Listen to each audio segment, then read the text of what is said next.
Welcome, welcome. We are live from Tiger Stadium at Grimm Park on another Friday night. Friday night means another night of football here in Texarkana. You've got the Texarkana Texas High Tiger facing the Forney Jackrabbits. I drew a blank right there for a split second. Right. They don't care who it is. They don't care who it is. It doesn't matter what their name is. I couldn't even get that part out.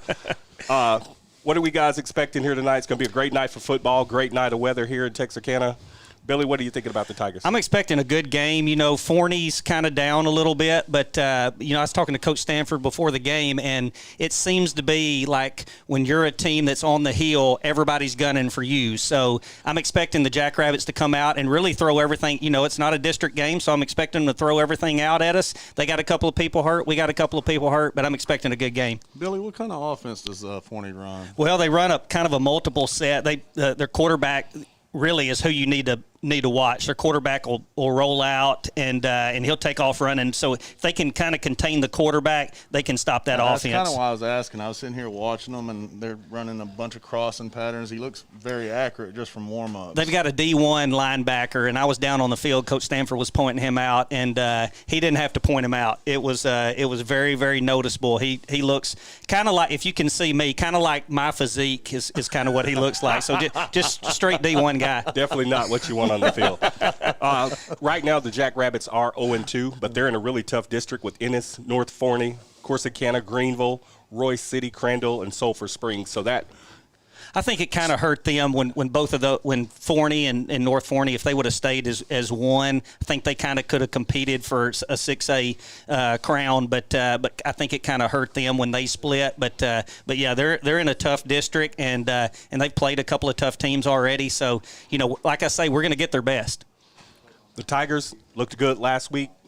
Should be more of the same this week. I agree. I think if the Tigers just do what they do good and don't really, they've prepared for Forney, but if they just do what they do good, defense plays good, sound, solid defense, offense doesn't turn it over, I think we're going to get to see Ryan Sellers a little bit out on the corner tonight. And so maybe a little bit. We'll see both quarterbacks, I think, but we'll see Brayson throwing it to Ryan, and I'm kind of excited to see that tonight. We are expecting either Coach Stanford or Coach Hawkins to come up, do a few minutes with us. Until we get to them, let's jump into a few of the area games that are on tap for tonight. You've got Falk 0-2 at Horatio 0-5. Horatio, a total of 13 points in all four contests this year. Yeah. I like Falk in this one. I know Horatio's kind of down, and I know Falk's 0-2, but I look for them to get back. They hadn't really gotten their offense going, but I think they get back on track tonight and start scoring some points and win. I like Falk for the same reason. When you've scored 13 points in 5 games, that's rough. They're going to have to put up more points to pretty much beat anybody. So I'm going with the same. We've got Jessieville 2-3 at Genoa Central 3-2. They lost 42-0 to Glen Rose. I'll tell you, they lost 42-0. But I've talked to a few buddies of mine who are Genoa people, and they said that Glen Rose is the real deal. And so Genoa was having a good season before then, and I don't look for that them to harp on that. I think they get back rolling this week and pound that running back and score a bunch of points and win. Jessieville is one of those teams that can score points. Their record doesn't necessarily reflect it, but they have scored around 24, 25 points a game. I actually met that young man at a gas station this week. Really enjoyed talking to him. Very confident, the running back for Genoa. Mm-hmm. And, we talked about that a little bit, and I think he's ready to go. And the Wilson kids, he's a very, very good kid, and he's a strong kid, and I look for him to have a big game. Another Arkansas undefeated team is Ashdown, 5-0, facing Malvern 3-2. They defeated Bauxite last week, 34-27. Cole Spagner, who had a pick last week in the secondary, I talked to his dad today, and he said they're running up against a very, very good quarterback, and trying to contain him is going to be tough. But I look for it to be a nip and tuck game. But I look for Ashdown to use their strength and pull it out near the end. Same thing. I haven't disagreed with Billy on anything yet. I think Ashdown's the better team. I do think the other team, is going to be competitive. I think it's going to be a close game, but I think Ashdown by about a touchdown. Another undefeated team over in Arkansas. It's Arkansas High 3-0 at Lakeside 3-2. Arkansas High defeated Camden Fairview last week. Braylon Bishop 2 touchdowns passing, 1 touchdown rushing. Then Torrey Blair had 2 touchdowns on the ground, as well as One on the ground and one receiving in that game. These two teams are very, very evenly matched. It's going to be a great game. I look for Lakeside to have the advantage being at their home deal, but my Arkansas High Razorbacks, Woo Pig Suey, are going to pull this one out, and this game will be for their conference championship. Yeah, this week is one of them few weeks that I've actually think I got pretty much all the home teams. Usually I'll go back and forth with it, but I got Arkansas. Arkansas squeaked that one out last week on a big play at the end of the game, and I think they're going to do the same this week. We've got Robinson 3-2 at Nashville, 3-1. They defeated Fountain Lake last week. So I think Tony and I agree on this one. Ty Gordon will have another big game. He just keeps going and going and going like the Energizer Bunny, and he'll keep passing and running and moving that offense down the field for Nashville, and I think they'll win going away. Yeah, Nashville's stout every year. They had a rough first game having to run into PG. PG is, usually Texas football is a little rougher than Arkansas. But Arkansas, Nashville's always one of the better teams in Arkansas, and I think they'll continue that this week. Switching gears, we're moving over to Texas. You've got Clarksville 2-3, Bowie 2-3. Both teams coming off losses last week. Yeah, James Bowie, I look for them to rebound this week. My man Whit Rogers, great athlete, all-around athlete. I look for him to have a good game on the line, and I look for James Bowie to win this one in a close one. Tony, you agreeing with that? I agree, man. I pretty much every home team this week, man. We've got Pewitt 2-2 at Chisholm 4-2. Pewitt was able to squeeze by Hooks 21-20. Eric Morris, 1 interception. Kadrian Johnson had 134 rush yards on the ground for Pewitt. This is another game I think is going to go back and forth, but I like Pewitt to beat them just right at the end. Maybe at the buzzer like Arkansas High last week. Well, I actually, that might be the first one we disagree on. Yeah, I actually, not so fast. Yeah. Pewitt's got a lot of talent. They got a new coach this year, and I just don't think they're hitting on all cylinders right now, and I think they're going to lose this one in a close one. Chisholm is a really good football team at 4-2. You've got the Liberty Islo Leopards 3-2 at North Lamar, 0-3, defeated by Van 35-14 last week, but you did have some players, had some good games. They had some people out. J.J. Hampton, 207 yards passing, 2 touchdowns. Chris Lewis on the defensive side, 2 interceptions. Also got some work in on the offensive side. He had 1 touchdown. I look for LA's defense to stand strong this week and give the offense more chances. I think the offense gets back. Like you say, they had some people out last week.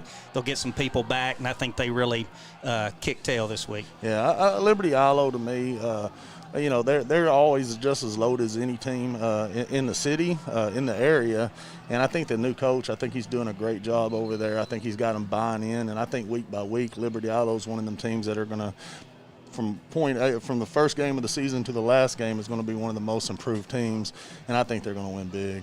Redwater 1-5 at DeKalb, 5-1. DeKalb defeated Prairie Land 28-21. Dalton Robertson 2 touchdowns receiving in that game. Dalton had a great game. I saw some video of that, and he was running all over the field, catching the ball. Like you said, scoring 2 touchdowns. It's going to be tough this week for Redwater. I know they're 1-5. They're better than their record, but it's hard for me to pick that one. I think it's going to be close. Billy, who did Dalton play for years? Oh, you wasn't it? Sorry, guys, I can't help it. Hey, so you like Redwater, right? Yeah, I like Red. Dalton is a great kid. Yeah. He's about the happiest kid you'll ever run across. Silly as it gets, and he's a little guy, but he's athletic, and I got him. I got him winning big. That's what I'm shooting for right there. All right, we've got New Boston 1-3 at Tatum, 2-1. New Boston lost 61-14 to Gladewater last week. A really good football team. Like I said on Thursday night show at Walk-Ons, I like New Boston to get back on track. I think Kyle Atkinson has a big game throwing. I think they pound the ball and throw the ball and kind of score at will tonight, and I think they win. Same. I got the same thing on that, man. All right. The City 4-1 versus Orr City 2-3. Queen City defeated New Diana 20-3. Alex Shelton, spectacular again, 119 yards passing, 2 touchdowns, 61 yards rushing in that game. I got the City tonight, QC all the way. I like QC. I think they're going to throw the ball all over the field. I think the little receiver they have that had close to 200-something yards here a while back, I think he's going to kill them this weekend, and I think Queen City is going to win by a decent margin. We're going to have to keep an eye on that game. I think they had some COVID issues down there, so that's may have a couple of players out, but we'll definitely keep an eye on that game.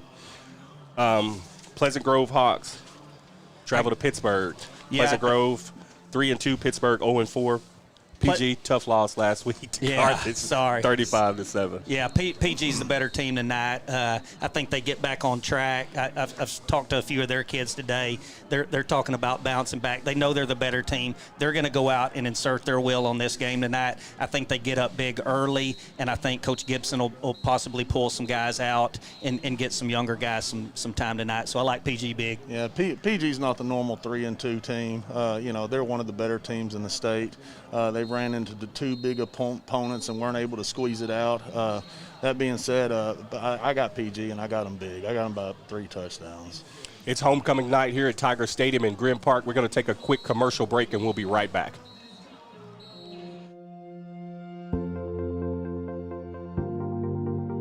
We are excited to announce here at Texarkana Emergency Center and Hospital that we have expanded our capabilities to better serve our community. As a hospital, we have the capability for inpatient services. After your outstanding emergency care, we can smoothly transition you into one of our new inpatient rooms that have telemetry monitors in every room to continue your concierge medicine care. While our patients continue receiving their care in their inpatient suites, we also make sure that your loved ones are taken care of with our outstanding facilities. Our added services include a procedure room and also the capability of MRIs. With our imaging, we are able to offer outpatient, inpatient, and emergency room, MRI, CT, ultrasound, and X-ray. We are honored by your support and look forward to serving all your future medical needs. Welcome back to Texarkana Game Day here at Grim Park, where the Texarkana Texas High Tigers are taking on the Forney Jackrabbits. I'm in the booth with Billy Lavender, Tony Langford. Beautiful night for football. Oh, man, I'm telling you, it's looked all week like it was going to rain, and looks like the crowd's just now showing up. It's starting to fill up, and I don't know if you could tell from the camera angles, but, man, it is just absolutely beautiful sky, and it looks like the rain's going to miss us. So you still got a chance. It's only 6:43. You can get here. You can leave your house right now, get here at 7 o'clock and see the pregame festivities where they're going to crown a queen. And let me tell you something. I went to the homecoming pep rally last night, and they are beautiful. There's 16 of them, and I can't tell them apart. They're so pretty. Everybody's really well dressed down in the end zone. You've got the Tigers on the field, orange uniform tops, black pants with the white helmets, looking really good. And you've also got Forney out there looking like Iowa. They do look like Iowa. They look just. That's what I was thinking. Thought they were going to turn around and wave. Really nice uniforms. That's not a knock. No. They look similar to good. the Pittsburgh Steelers. Yeah, absolutely. Yeah, well, let's hope they don't play quite as well as the Pittsburgh Steelers. But I'll tell you what,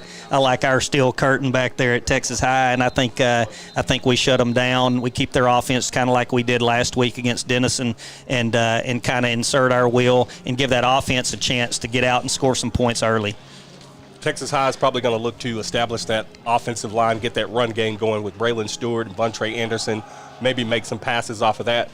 What are we expecting to see, or who are we expecting to see at the quarterback? Are we going to start out with both quarterbacks or just a rotating system? I think probably we'll see Ryan first, just because I hadn't heard anything about them starting Brayson. I think they may bring Brayson in, second, third series, and they start alternating, or you see Ryan move out at receiver. It just looks like in practice that's kind of what they're planning. But I'll tell you what, we look good tonight out there on the field, and I expect us to play good. Defensively, what are you expecting? Defense, I think our defensive line is going to set the tone. I think, get back to offense, I talked to Coach Stanford a little bit ago, and he said we got a couple of people that got hurt today, maybe on the offensive line, so we may see them working in some more guys on the offensive line. And sometimes something like that in pre-district can get you to where when you make a playoff run or when you get in a district, you got several guys who've been in there and don't have that, that thing in their head that or they got it in there that they can play, so that they've had a little experience. So I think that could turn out to be good if that's what happens. But defensively, we're starting to get some of our secondary back that have been hurt, and two, the people who were out there have played some now and gotten some experience. So I look to just have an all-around good game, and I think that's what Coach Stanford would want, is just for us to go out and do our job. Let's talk a little bit about the Forney Jackrabbits. head coach Aaron Woods. Right now they're 0-2, 5A D2, Region 2, District 8. This team averages around 122 yards per contest through the air, 201 yards per contest on the ground, 14 points per contest. This is a big physical team. Coach said it himself.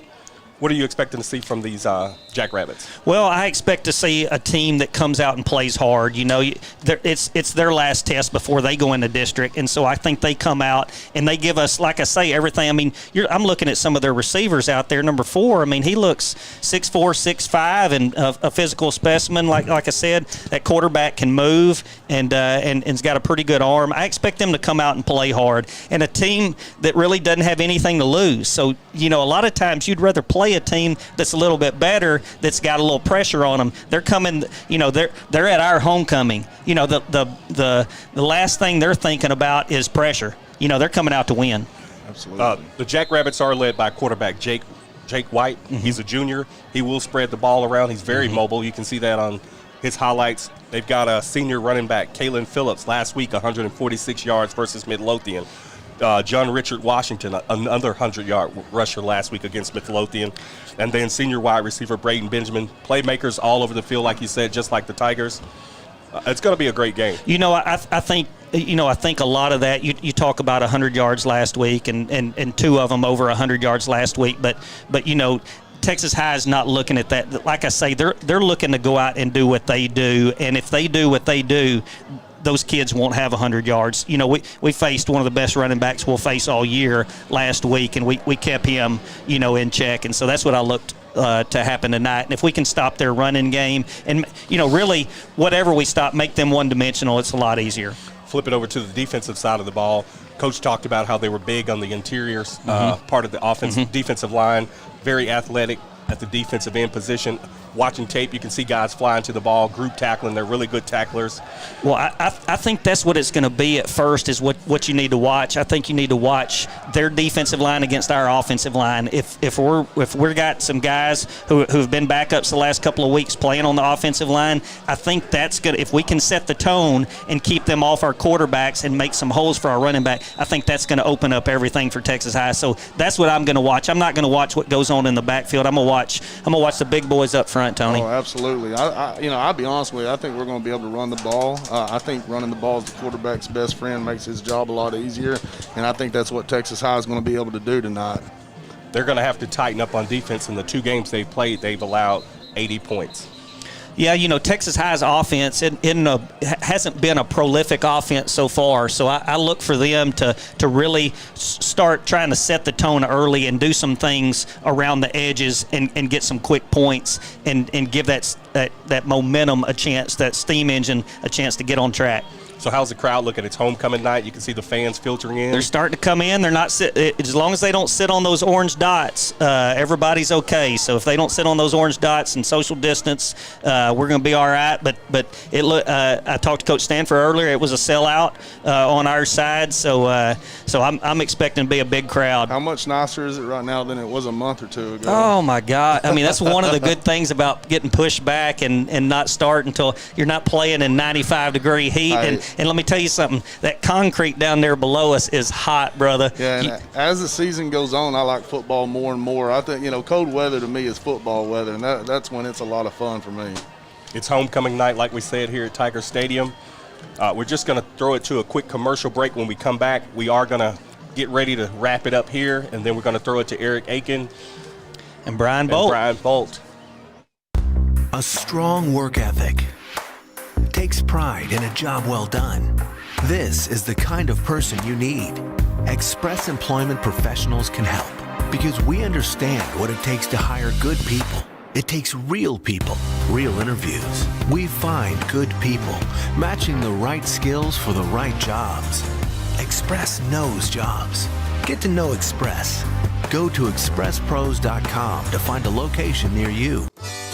If you're looking for authentic Cajun-style meats prepared and ready to cook and take home, look no further than Lanyard Specialty Meats. We here at Lanyard Specialty Meats select nothing but premium meats, and we season it to perfection so that you'll have all of Acadiana flavor here in your own home. Come by Lanyard Specialty Meats for all your tailgating needs for this football season or hunting season. Remember, Lanyap Specialty Meats. Lanyap's is an official sponsor and proud supporter of Texarkana Game Day. And we're back live at Grimm Stadium here with Coach Stanford. And Coach Stanford, what are you expecting from the game tonight? Man, I'm just happy to be out here. What a beautiful night. You know, hurricane kind of stayed east of us. And so we've got a beautiful sunset at Tiger Stadium here to go out and play a little football. Do you like all the atmosphere around homecoming, Coach, and having the extra fans in the stands and everybody kind of jacked up over that? I like having the kids be able to experience their senior year. I mean, you know, a lot of things have been missed out on, and so we get to experience homecoming tonight, and our seniors get to play their last homecoming game here at Tiger Stadium. Coach, are you expecting best effort out of Forney Jack Rabbits since they're on homecoming? You usually get the best effort from a team when they come to town to play on homecoming night. Yeah, you know, we are. They're kind of a growing team right now. They're a young team with some young talent, and so typically in a season the way we're in, each game that young talent grows up a little bit more, and so we expect nothing but their best effort tonight.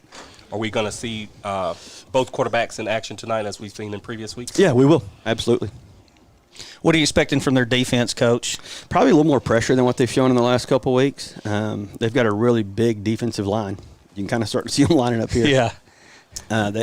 Their defensive ends are both 6'5", 6'4", and the kids in the middle are about like what you see out there right now, just real strong, sawed-off kids that play with a lot of movement. And so we're expecting the two backers to be really explosive. Number 13, the starting Mike Backer, he's Division I linebacker, really good high school football player. And so we expect to see a lot out of them. Give us an insight to our offense tonight, Coach. What are we expecting? Are we going to see a balanced attack? Are we going to try to do one thing more or less? Or are you going to give us some kind of – No, we'd try to be balanced. I mean, that really is ultimately the goal, is to be balanced. And so we haven't been the past couple of weeks, and some of that's just been due to the score, which we've been able to be up in the fourth quarter, so we tended to obviously run the ball in the fourth quarter. But if you take out the fourth quarter, we're still running that 55-45 type balance. And so we expect to do the same tonight. Hopefully we can put it in there a little bit more.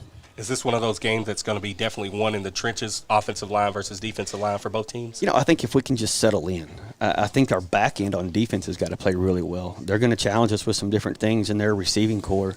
They're going to put some different pressure on us and just getting the ball out quick. You're going to tackle in space well.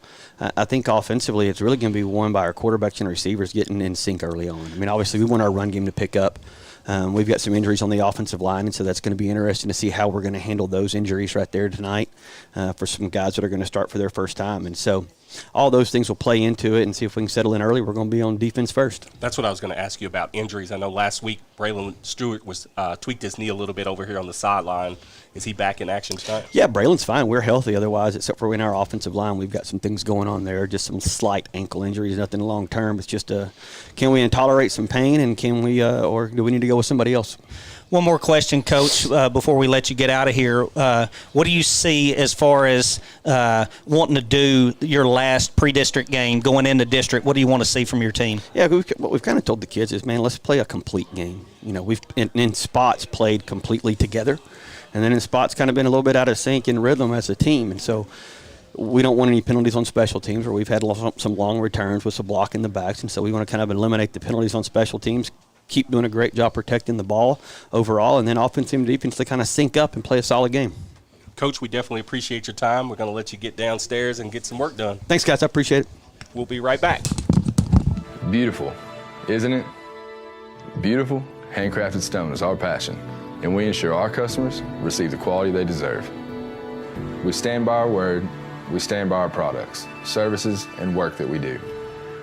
Our team of experienced craftsmen and product experts have been perfecting their craft of fabricating and installing stone since 1998. Visit the Design Center at Red River Lumber to see the many beautiful stone options available for your next project. Right now at all Greg Orr Auto Collection locations in Texarkana. Shop from your phone, online, or in person, and make no payments up to 120 days with record low interest rates, drastic price reductions, and huge incentives on our vast and pristine selection. Plus, for sales or service, we will even pick up and deliver your vehicle to you. For all the money-saving details, please visit gregorauto.com. That's gregorauto.com.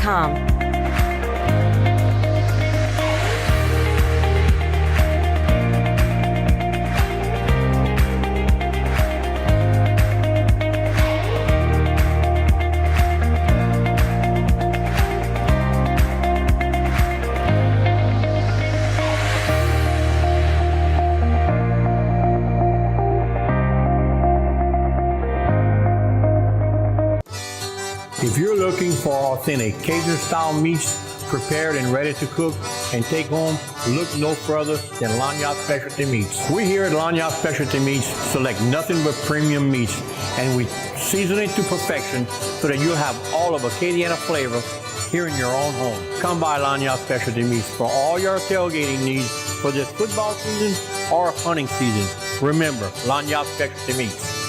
Lanyards is an official sponsor and proud supporter of Texarkana Gameday. Welcome back to the pregame show here on Texarkana Gameday in partnership with Tiger Vision.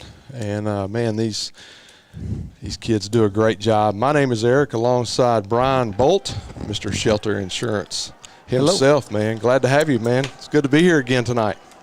Man, there's no better place to be on Friday night than a high school football game. That's right, and there's no better place to be on Friday night except for a Texas high school football game. That's right. That's what you keep telling me. But, any high school football to me is good place to be. That's right. Tonight we welcome the Forney Jackrabbits, and what kind of a mascot that is, to be a jackrabbit. But I'm expecting a great football game tonight. As you can see, both teams are warming up, getting ready, getting stretched out. Doing those last few details. By this time the game plan's in, and you hope everybody understands what to do by this moment. That's right. And it's homecoming. It's homecoming. It's a little different, and warm-ups are a little bit different. They're usually a little earlier in order to give time for pregame festivities. And so we're going to go to that here in just a few moments. But while we're waiting on all the players to leave the field, man, I'm really looking forward to this football game to see what I think it's going to start up front for both the O-line and D-line, and just to see the speed on both sides of the ball. And we're going to know pretty early what direction this game's going to go. Yeah, we've been worried about weather all week here in Texarkana, and the good Lord gave us a break today, and no rain in the forecast for the game tonight. Both teams have been out and warming up for a while now and leaving the field, and we're about to get ready for the homecoming festivities here on the campus at Tiger Stadium. So at this time, here in about 2 minutes, it looks like it's going to start at 7 o'clock straight up. Everybody's kind of getting set and getting in place. I know a few of the players are going to have to be out here, so they're turning their helmets in and got to do what they've got to do. And so, sometimes homecoming can be a little bit of a distraction. How was that for you, as a coach, keeping kids locked in during homecoming week? Well, homecoming week, that's what they're pumped up about. Yeah. They're ready to play football every other week except homecoming week. And it's about the corsages and walking the girls and all that kind of stuff. And I think we're getting ready to go down to the field for that. And so we'll break here and go live down here to the homecoming festivities. The following message is provided by University Interscholastic League activities. This game is being conducted according to the rules and regulations of the University Interscholastic League. This facility is also following COVID-19 risk mitigation guidelines as recommended by the UIL and state of Florida. I'm asked that as a spectator, you help slow the spread of COVID-19 by wearing a face covering at all times unless consuming food or drink, and maintaining at least 6 feet of distances at all times from other groups and individuals outside the household. We also ask that you wash or sanitize your hands often and avoid touching eyes, nose, and mouth with unwashed hands. In your conduct at tonight's game, please consider the time and effort each of these teams, coaches, and athletes have put forth. Regardless of the outcome of tonight's game, all of the players have proven their willingness to work and sacrifice in order to achieve athletic excellence. Texas High encourages that you cheer these young athletes, applaud them, but do not, through any of your actions, cause them to doubt the value of athletics. By your conduct, allow these young people to feel pride in their communities and school. While your sportsmanlike actions may play only a small part in the outcome of this game, it will play a greater role in continuing to encourage and teach competitive athletics. We also ask that you show your appreciation for the students who will be taking part indirectly in tonight's game, who are supporting their teams at home and away as they play an integral part in their team's success. The officials for this game have been mutually agreed upon by school officials for both schools. Their role is not unlike those of players, coaches, teachers, and school administrators. Without them, this game would not be possible. We ask you as students, parents and citizens to demonstrate the kind of respect from these officials you would extend to any dedicated person in a position of responsibility. True sportsmanship means that you, as a fan, should not loudly criticize any players, coaches, or officials, and should remain courteous and respectful as you cheer for your team.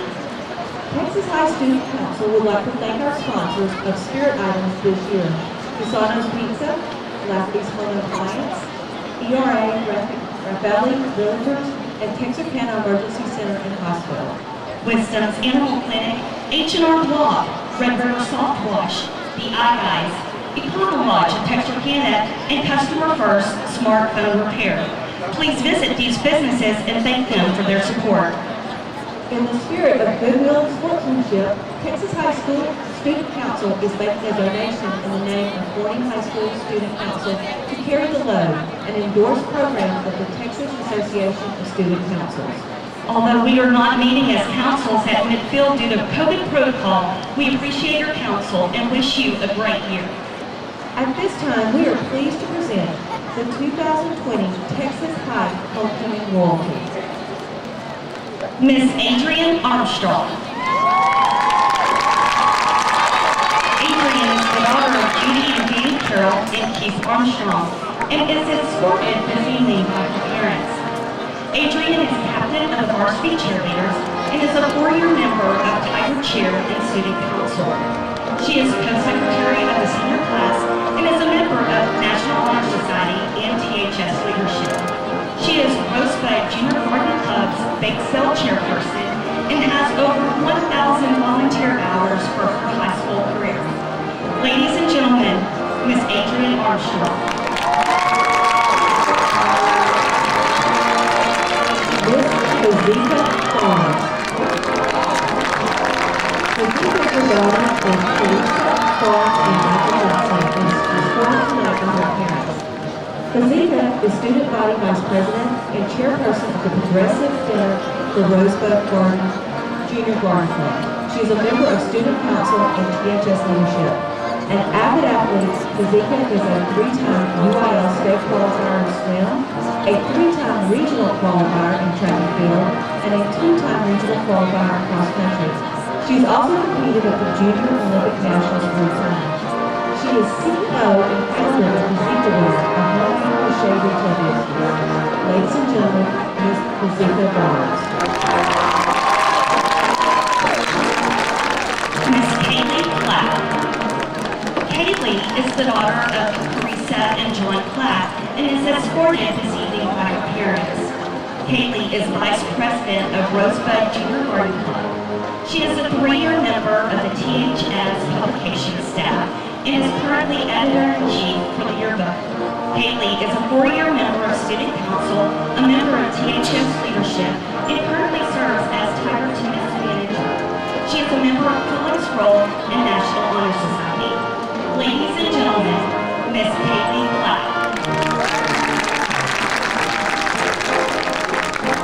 Miss Madison Gibbons. Maddie is the daughter of Rebecca and Trey Gibbons and is escorted this evening by her parents. Maddie is a 4-year Tiger cheerleader and a member of the Student Council. She is currently the director of the Dash Committee for THS Leadership. She is also a member of Rosebud Junior Garden Club and ASL Honor Society. Maddie has over 1,000 volunteer hours for her high school career. She plans to attend the University of Central Arkansas fall and become a physical therapist. Ladies and gentlemen, Ms. Madison Gibbons. Miss Ashlyn Gooden. Ashlyn is the daughter of Donna Douglas and the late Curtis Gooden. She is escorted by her mother and her brother Trayvon Gooden. Cashlyn is co-secretary of the senior class. She is a member of varsity volleyball, varsity Lady Tiger basketball, and varsity track and field. She also participates in Skills USA for Culinary Arts and is a member of Student Council, THS Leadership, and Rosebud Junior Garden Club. Cashlyn also participates in Outcast Club Volleyball and Elite Club Track. Ladies and gentlemen, Miss Cashlyn Gooden.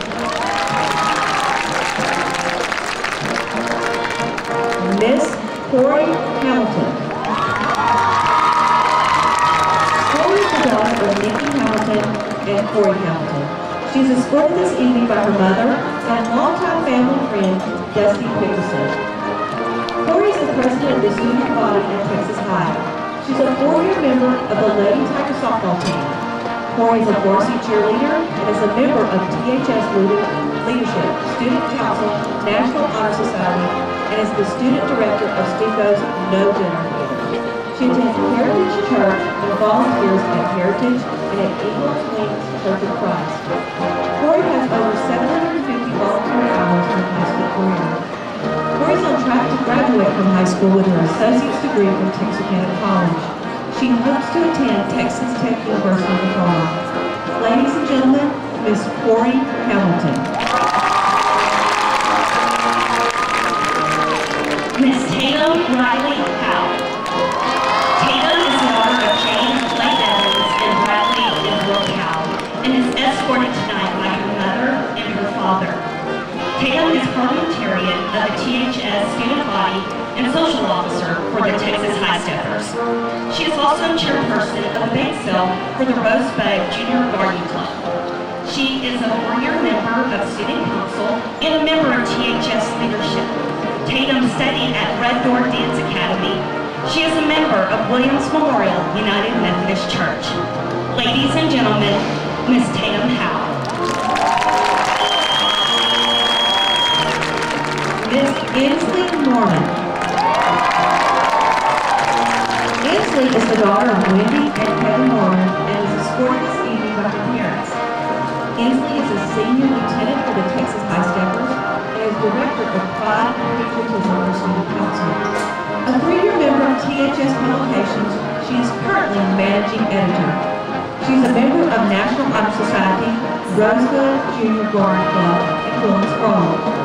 She is a 14-year student at Judith McCarty School of Dance and is a member of Christ United Methodist Church. Ladies and gentlemen, Miss Inslee Norman. Miss Evelyn Patterson. Evelyn is the daughter of Catherine Weather and Ty Patterson, and is escorted this evening by her mother and her father. Evelyn is a senior lieutenant for the Texas High Steppers and editor-in-chief with THS Publications. She is an active member of Student Council, National Honor Society, Mu Alpha Theta, Calculus Club, Fluence Roll, and THS Leadership.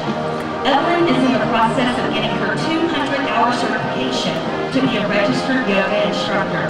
She's taken dance from All Stars Dance and Red Door Dance Center. Evelyn is a member of Williams Memorial United Methodist Church. Ladies and gentlemen, Miss Evelyn Patterson.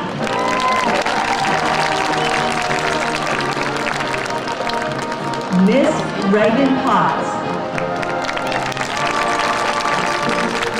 Reagan is the daughter of Paula and Chris Potts and is escorted this evening by her parents. Reagan is a mixed doubles district champion for varsity tennis and treasurer of Mu Alpha Theta. She is a member of Student Council, THS Leadership, National Honor Society, Quillen's Scroll, Rosebud Junior Garden Club, and Calculus Club. She participated in Texarkana's Today's Youth, Tomorrow's Leaders. Reagan is a member of First Baptist Church and has over 700 volunteer hours. Ladies and gentlemen, Ms. Reagan Potts.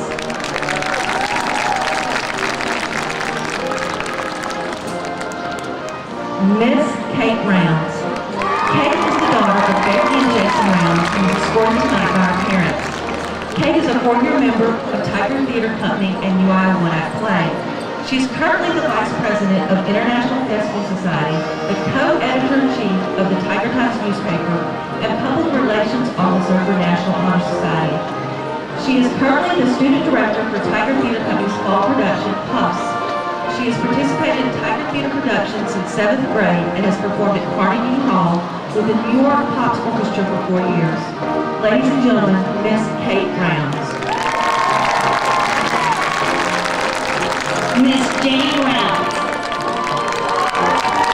Janie is the daughter of Becky and Jason Rounds and is escorted by her parents.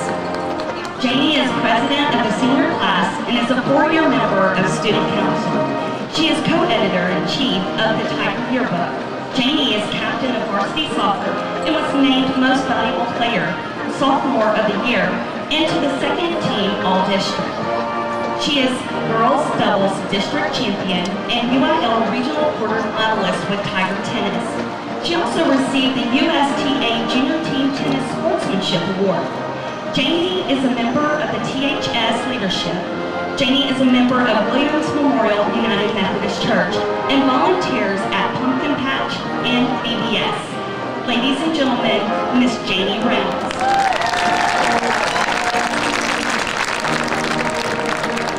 Miss Lily Sewell. Lily is the daughter of Shirley Sewell and the late Courtney Sewell. She's escorted tonight by her father and her grandmother, Jean Hams. Lily is a 4-year member of the Texas High Steppers and is a second-year editor for THS Publications. She's an active member of Student Council, National Honor Society, Rosebud Junior Garden Club, Quill and Scroll, Nu Alpha Theta, and Calculus Club. Lily is a member of First Baptist Church, Texarkana. Ladies and gentlemen, Miss Lily Sewell. Miss Ashlyn Steger. Ashlyn is the daughter of Brittany Steger and Todrick Smith. She is escorted by her parents. Ashlyn is a 4-year member of the Lady Tiger volleyball team and also plays club volleyball in Dallas for the Untouchables EPA. She is a member of THS Leadership, National Honor Society, and Student Council. Ashlyn is a member of REACH, Rigor Education, Academics, Career Heights. She is a member of Faith Tabernacle Church in Atlanta, Texas. Ladies and gentlemen, Miss Ashlyn Steger. Miss Mallory Michelle Wallace. Mallory is the daughter of Christy and Todd Wallace and is escorted this evening by her parents. Mallory is the Senior Social Officer President of the Texas High Steppers. She is also chairperson of the teachers team for Rosebud Junior Garden Club. She is an active member of Student Council, National Honor Society, Nu Alpha Theta, Mathematics Honor Society.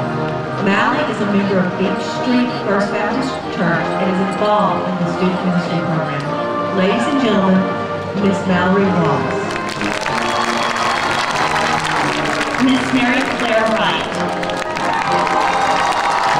Mary Claire is the daughter of Mindy and Trey Wright and is escorted this evening by her parents. Mary Claire is captain of the Texas High Steppers and is vice president of the senior class. She is a member of THS Leadership and is a 4-year member of Student Council. She is managing editor of the THS Yearbook and is a member of Rosebud Junior Garden Club, Nu Alpha Theta, Quill and Scroll, and National Honor Society. Mary Claire is a member of the Catholic Church. Ladies and gentlemen, Miss Mary Claire Wright. Congratulations to our 2020 homecoming court. One of our most impressive facts about this court is that collectively they have over 10,000 volunteer hours for their high school careers. Nathan Morris, student body secretary, and Red Young, student body treasurer, along with the mascots Trisha and Titus, are joining Mrs. Carla Dupree, principal of Texas High School at Midfield.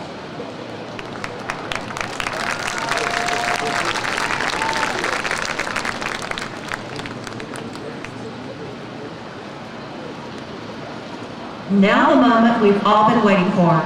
This year's maid of honor is Miss Fazika Barnes.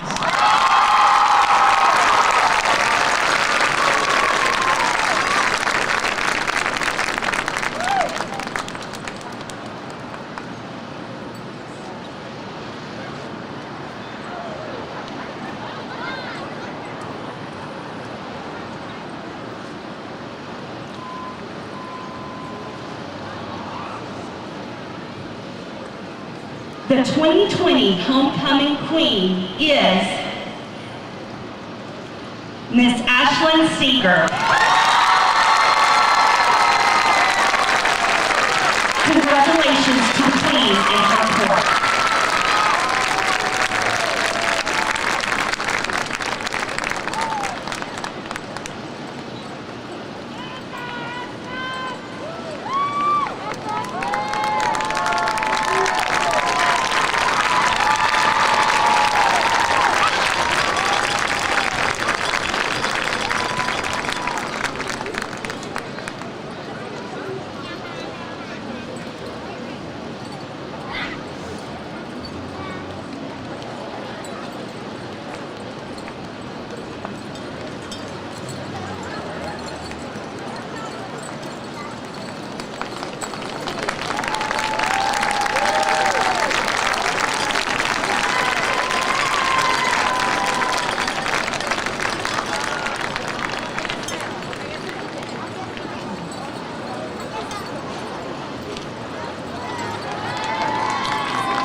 All right, ladies and gentlemen, that concludes our homecoming court. We want to congratulate all of our ladies that were part of our homecoming court.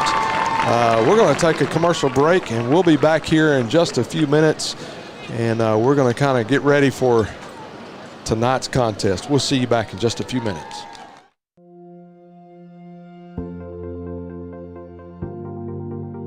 We are excited to announce here at Texarkana Emergency Center and Hospital that we have expanded our capabilities to better serve our community. As a hospital, we have the capability for inpatient services. After your outstanding emergency care, we can smoothly transition you into one of our new inpatient rooms that have telemetry monitors in every room to continue your concierge medicine care. While our patients continue receiving their care in their inpatient suites, we also make sure that your loved ones are taken care of with our outstanding facilities. Our added services include a procedure room and also the capability of MRIs. With our imaging, we are able to offer outpatient, inpatient, and emergency room, MRI, CT, ultrasound, and X-ray. We are honored by your support and look forward to serving all your future medical needs.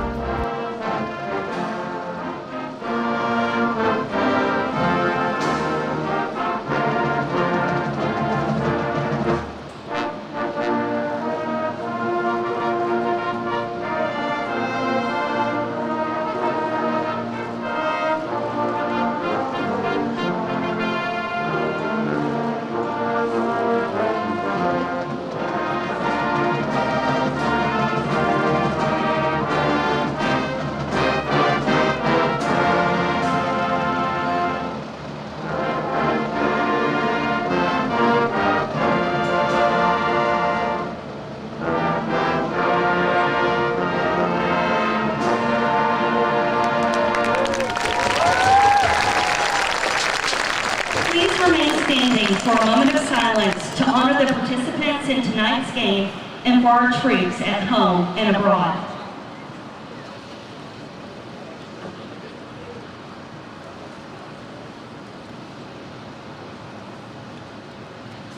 Thank you. Please continue standing for the playing of the Texas High School song by the best band from Tigerland.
To midfield and the Texas High cheerleaders.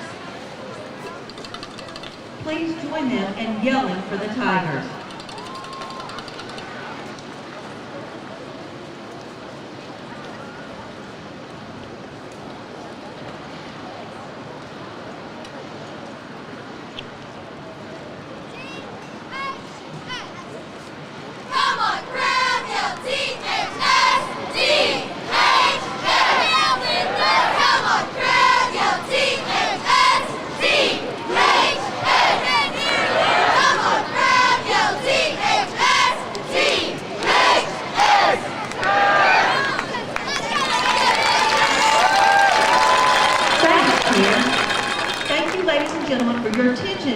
Pregame activities. Have a great evening, enjoy the game, and have a safe trip home. Go Tigers!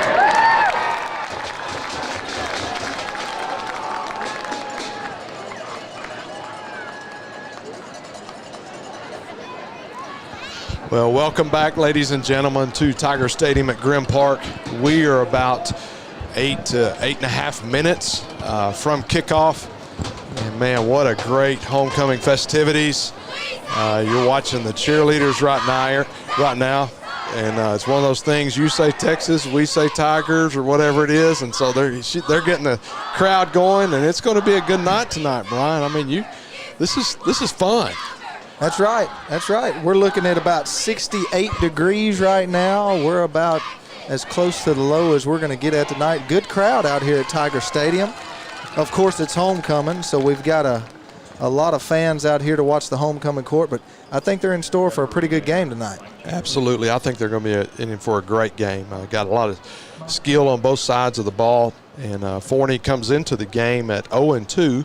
They lost to two tough opponents, being White House, and then last week they lost to Midlothian. And, Midlothian ran that double wing last week, and so it's a run offense, and so that's what they were stacking the box, trying to stop the run, obviously, last week. But tonight they're going to see something a little bit different from the Tigers, which is going to be a dual threat with both McHenry and Sellers in at quarterback. One's more throwing, one's more running quarterback, and so it's going to be a little bit different ball game for them tonight.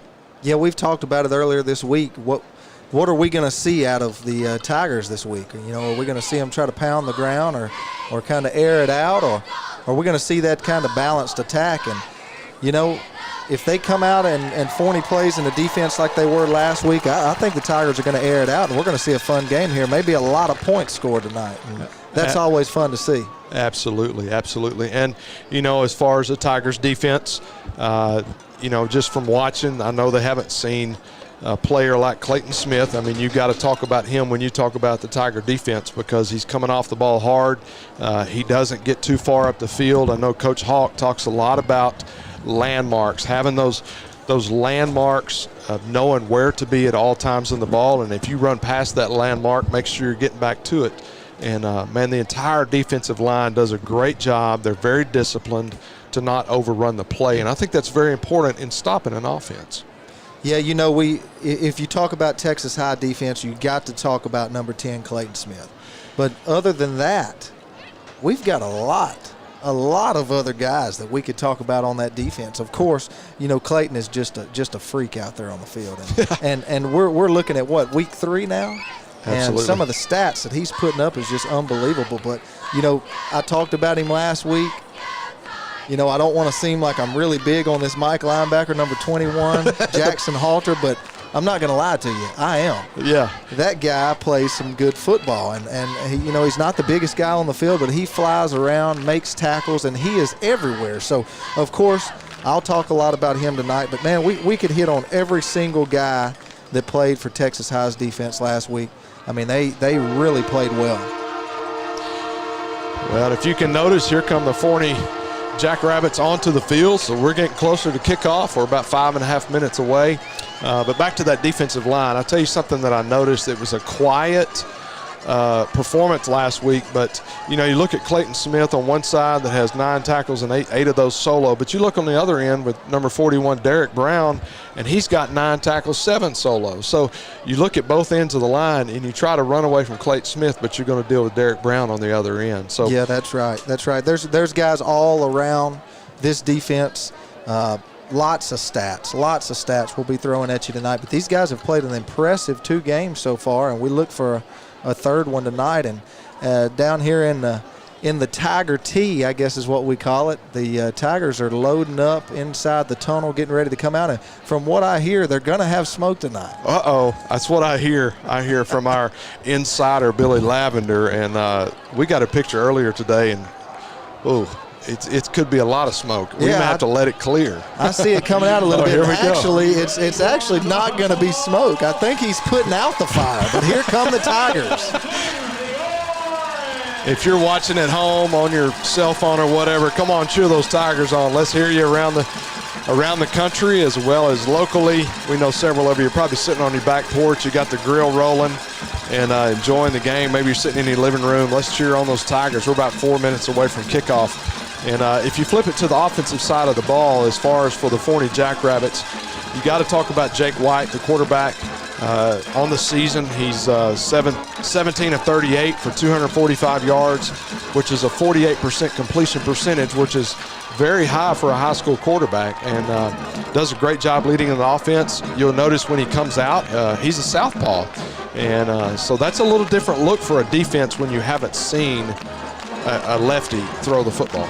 No doubt. He's definitely a talent standing back there in the pocket, and I think he's going to do some pretty good things tonight. He's got a couple targets out there. Yep. I mean, number 22, Braden Kirkland looked good in pregame out there catching the ball. Number 6, Andrew Gafford. He's a 6-foot junior. Man, from the look of things, he's got a lot of targets to get to, and hopefully they air the ball out. You know, I'm a pass kind of guy. I want to see these two teams throw the ball around tonight and score a bunch of points. Absolutely. If you throw a lot, it's going to be a long game. If you run a lot, we're out of here pretty quick. So as you can see, the team captains are on the field. Clayton Smith, number 10, Clayton Smith for Texas High, and number 12 for, I believe is it number 12?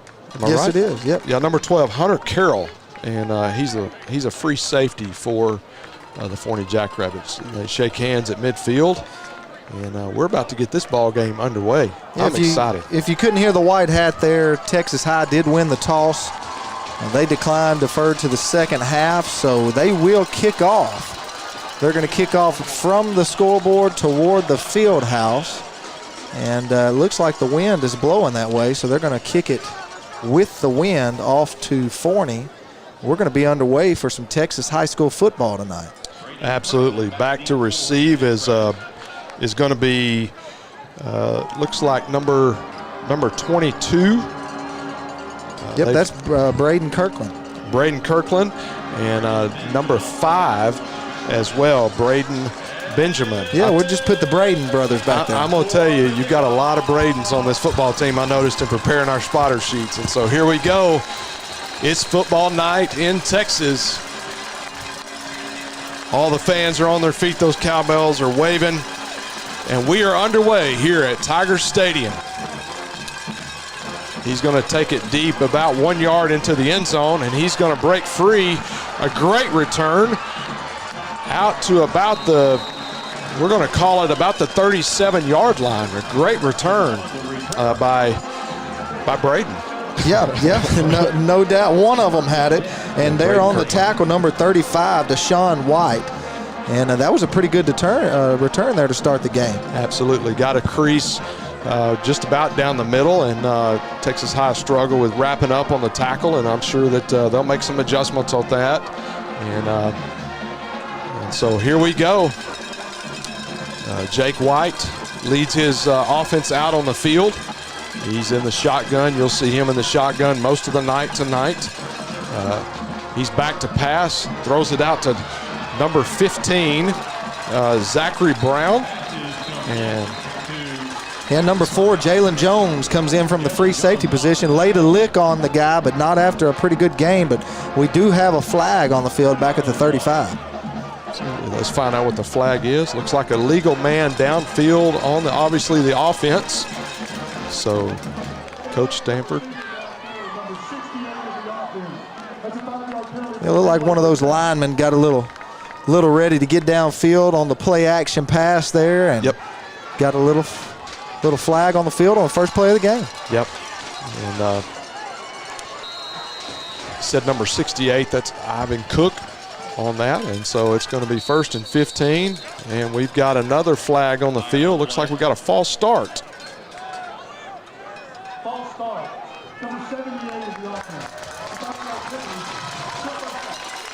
You know, as I was watching last week, that's where Forney really struggled last week, is just penalties, the little things in the game. They would have a great drive going, and then they would get a penalty or get a turnover. And so starting out kind of the same way tonight, looks like it's about 1st and 20. And got another flag on the play. I think we might have offsides maybe on this. Looked like Texas High might have jumped. It looks like he did flinch, but I don't know if he crossed into the zone. May have been drawn off. That's what I'm thinking.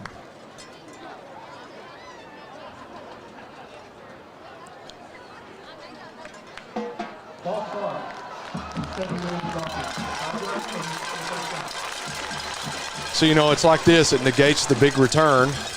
And so we are now 1st and 25 on the 22-yard line for Forney. So White has 2 receivers out to his right and 1 receiver to the left.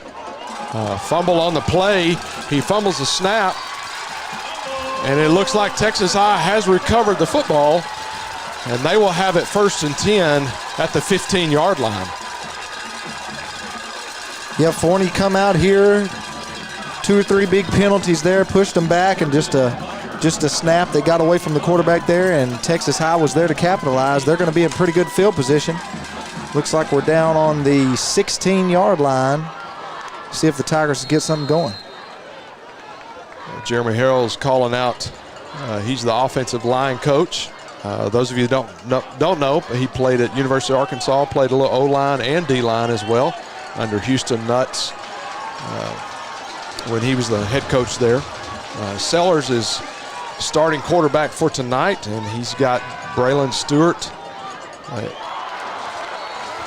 in the backfield with him. Sellers' pass was to a wide open number 9, Blake Rogers, who had a touchdown catch last week, his first one in his varsity career, just incomplete, a little bit out front.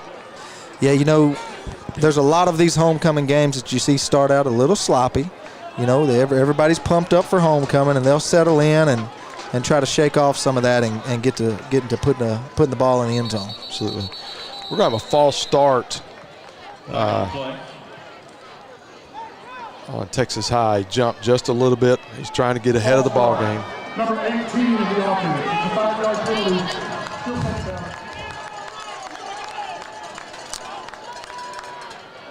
I think it was that was Minnie that was on that. Is who they called out. I'm not calling his name out tonight. So we're going to have 2nd and about, and 2nd and 15 for the Tigers at the 21-yard line. Sellers gets a snap, rolls out to his right. Pass is complete. They're going to say Blake Rogers was out of bounds on the reception there, just barely. Bring up 3rd down. Got another flag on the field.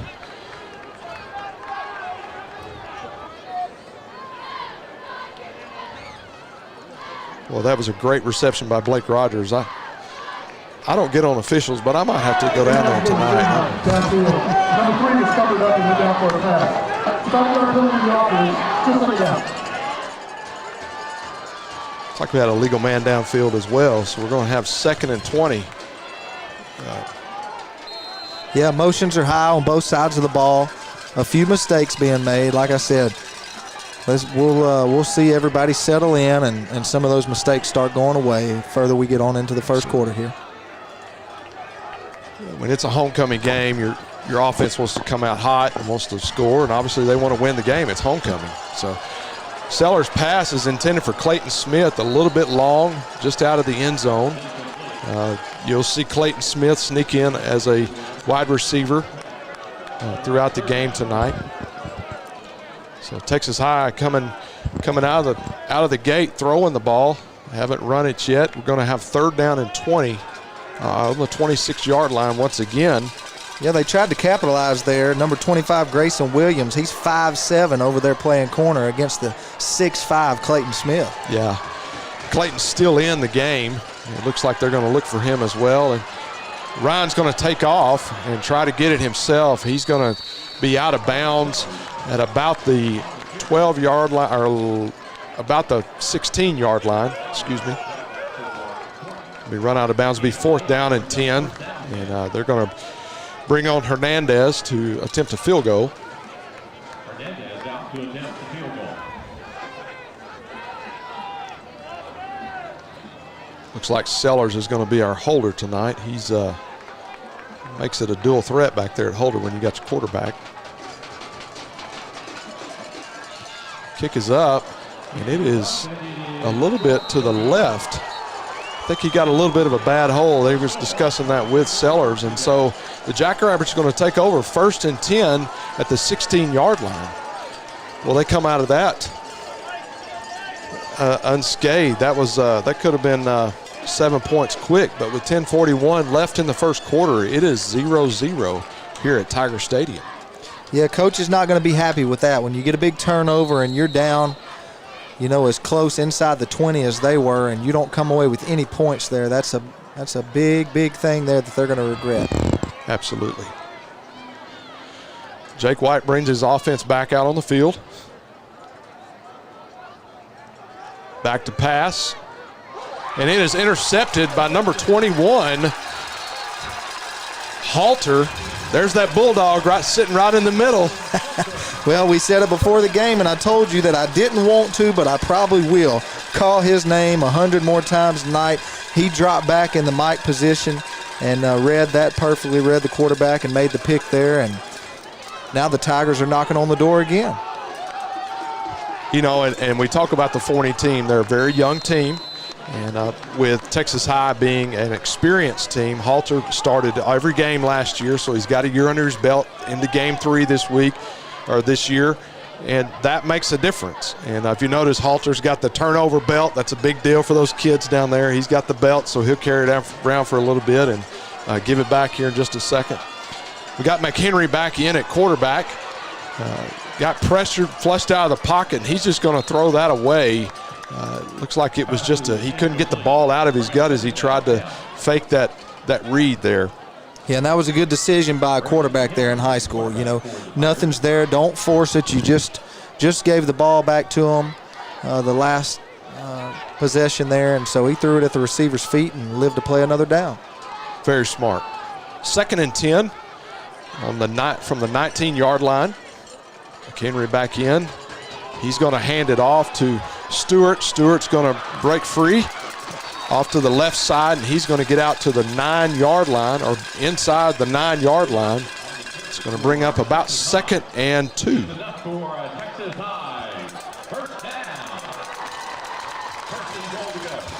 I was incorrect. They're going to give him a first down on that. So 1st and goal at the 9-yard line for the Tigers. McHenry gets the snap, a little high snap, hands it off to Stewart. Stewart's going to be stuffed in the backfield for looks like about a yard loss. Donnelly on the stops for Forney. Brings up 2nd down. And he was stopped in the backfield that time initially by number 13, Dalbert Deschongong. Great pronunciation there, sir. I don't know if that's correct, but it sounds good, doesn't it? It does. If you saw that name on paper, you would struggle. I asked the principal that's here in the box with us how you pronounce it. He said, you just go with what you think. McHenry's pass to Zane Dotson is incomplete. Zane thought he got a little pass interference there. It looked like the guy was a little bit close on him. Might even had a hand on him a little bit.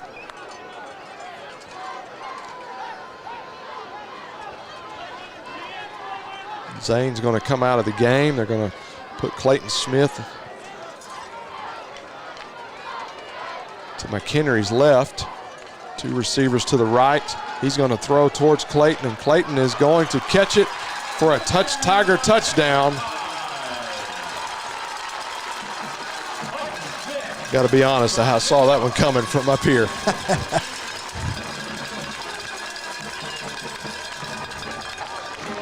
Yeah, you know, they've got number 1 Aaron Flowers out there standing at 5'11".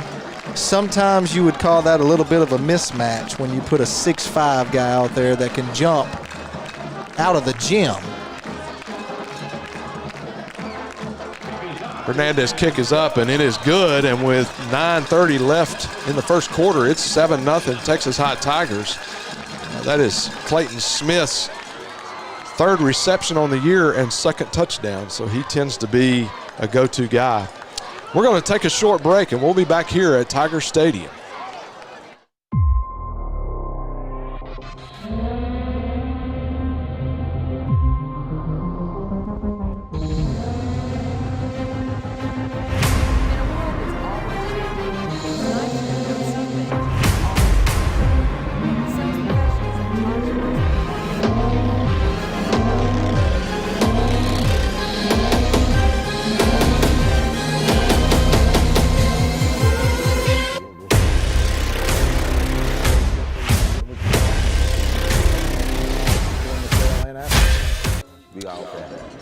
Welcome back to Tiger Stadium, where your Tigers are leading 7-0.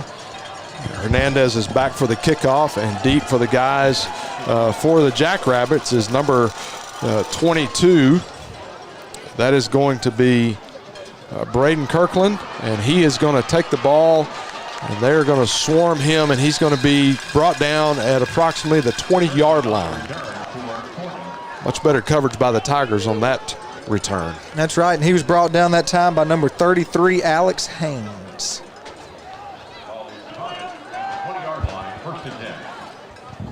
First and 10 at the 20-yard line. Texas High sends their defense out, obviously. Crowd begins to chant defense, getting those guys fired up a little bit.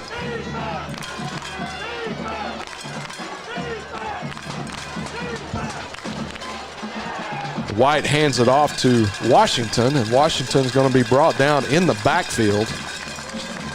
Yeah, he brought down by number 1, Jalen Green. He's a 6'2" senior defensive tackle there, and they're pumped up down there. He also had a little help in there from some other Tigers. Absolutely. They're going to flip sides here, put Clayton on the strong side. And Washington's going to break free. He's going to bring it out to be brought down at the 36-yard line, and the Jackrabbits are going to have first and 10. Just had a big hole there. Yeah, as you can see, they hand off. It's a little counter play there. He gets a big gain, and some of the Tigers just some missed tackles. He's finally brought down by number 38, Lathan Ragland. So first and 10 for the Jackrabbits. Going to hand it back off to Washington, and he's going to be brought down by his own man because he got pushed into the backfield by the defensive line of the Tigers. That's right. Yeah, that's number 90, Christian. Now, is it Surratt? Is that how you say his last name? Surratt. Surratt. Okay, well, I'll make sure because I'm going to be calling his name a lot. But, yeah, he took that guard and drove him into the backfield and stopped the play there. So I don't know if they'll give him a tackle or not, but I'm going to mark it up for him. Absolutely. 2nd and 13. White's going to throw it out to number 5, Braden Benjamin, and he's going to have a nice gain after the catch. Going to be first and 10 for the Jackrabbits. Yeah, and he's finally brought down by the defensive tackle, number 1, Jalen Green. He turned and ran out there, ended up making the play after a nice catch and a first down. Jackrabbits are setting up some things to where try to slow that defensive line down a little bit, throwing out into the flats and taking advantage of over pursuit.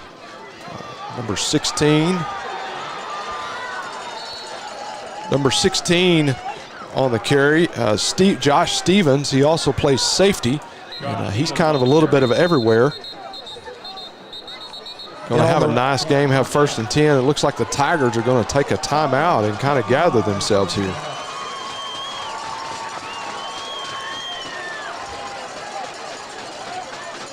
So, we talk a lot about tempo of the game and keeping tempo, trying to keep it at your pace, play your game so your game plan works. And right now the Jackrabbits have the tempo in the game. The Tigers have had short field on both of their possessions, but the Jackrabbits, this is where they were successful in the first 2 weeks, is when they could get tempo and get in that rhythm, and then it kind of throws the defense off a little bit.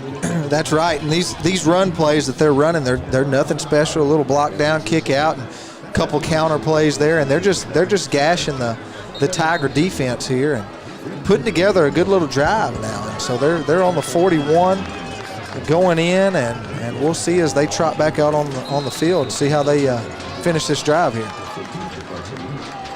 Jake White back in the shotgun once again. Hands it off to number 2, Washington, and Washington is stopped immediately at the line of scrimmage brings up 2nd down and 11. Yeah, and again, that's number 90, Christian Surratt. You called it a while ago. We're going to call his name a lot, and I'm corrected. It's 2nd down and 12. So I look for Jackrabbits to throw back into the flat again. So White is back to pass, and he goes for number 5, and it is complete to number 5, Braden Benjamin, across the middle. He just ran a little slat route right in the middle of the field.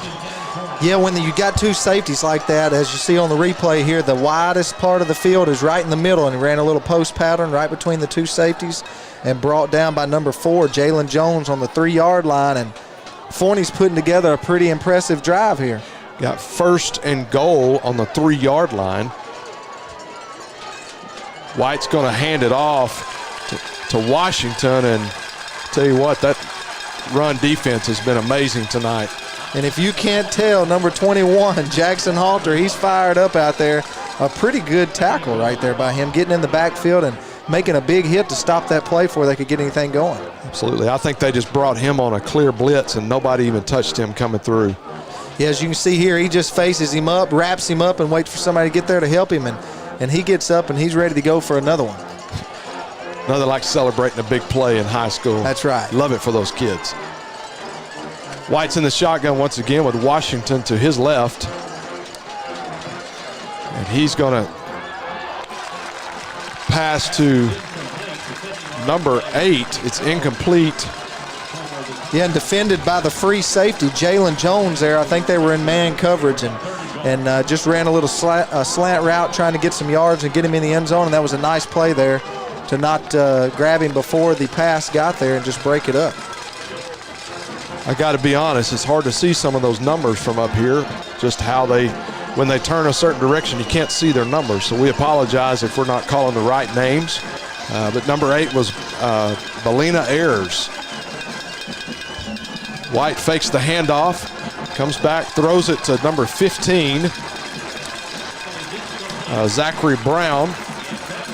Yeah, number 11, Darren Finley, coming in from that strong side linebacker position.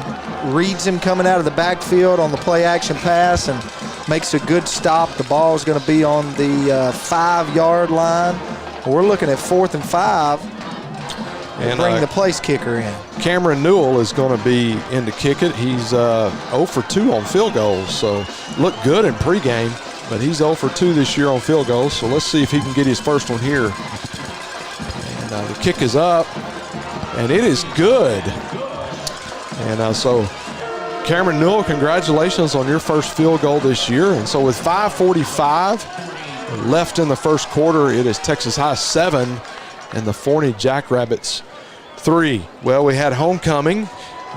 This week is homecoming for Texas High, and they presented the court before the game. And so we want to congratulate Ashlyn Stinger as the queen, and Fazika Barnes is the maid of honor. And so we want to congratulate all of those 2 young ladies, but all of the young ladies that were nominated for the homecoming court. I know for them it's a big deal, especially at a school the size of Texas High, and it's something that they'll remember for the rest of their lives. Exciting time. Exciting time. It's a time that many of us in this world wish we had back sometimes. Others of us are like, man, I'm glad that's over. You know? The glory days. The glory days. And you hear some people talk, they're still stuck in the glory days. That's right. That's right. The biggest thing is there was no bills back then. Man, you ain't kidding. There's the truth in that. If we could just find a way to get back to that, we'd be doing all the good. Number 14, Trey Roberts, is back deep for the Tigers, and he's going to field that punt at about the 5-yard line. He's going to have a return.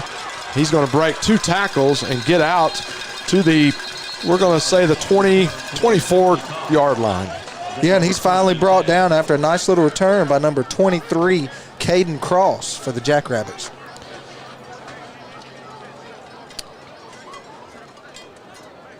So it looks.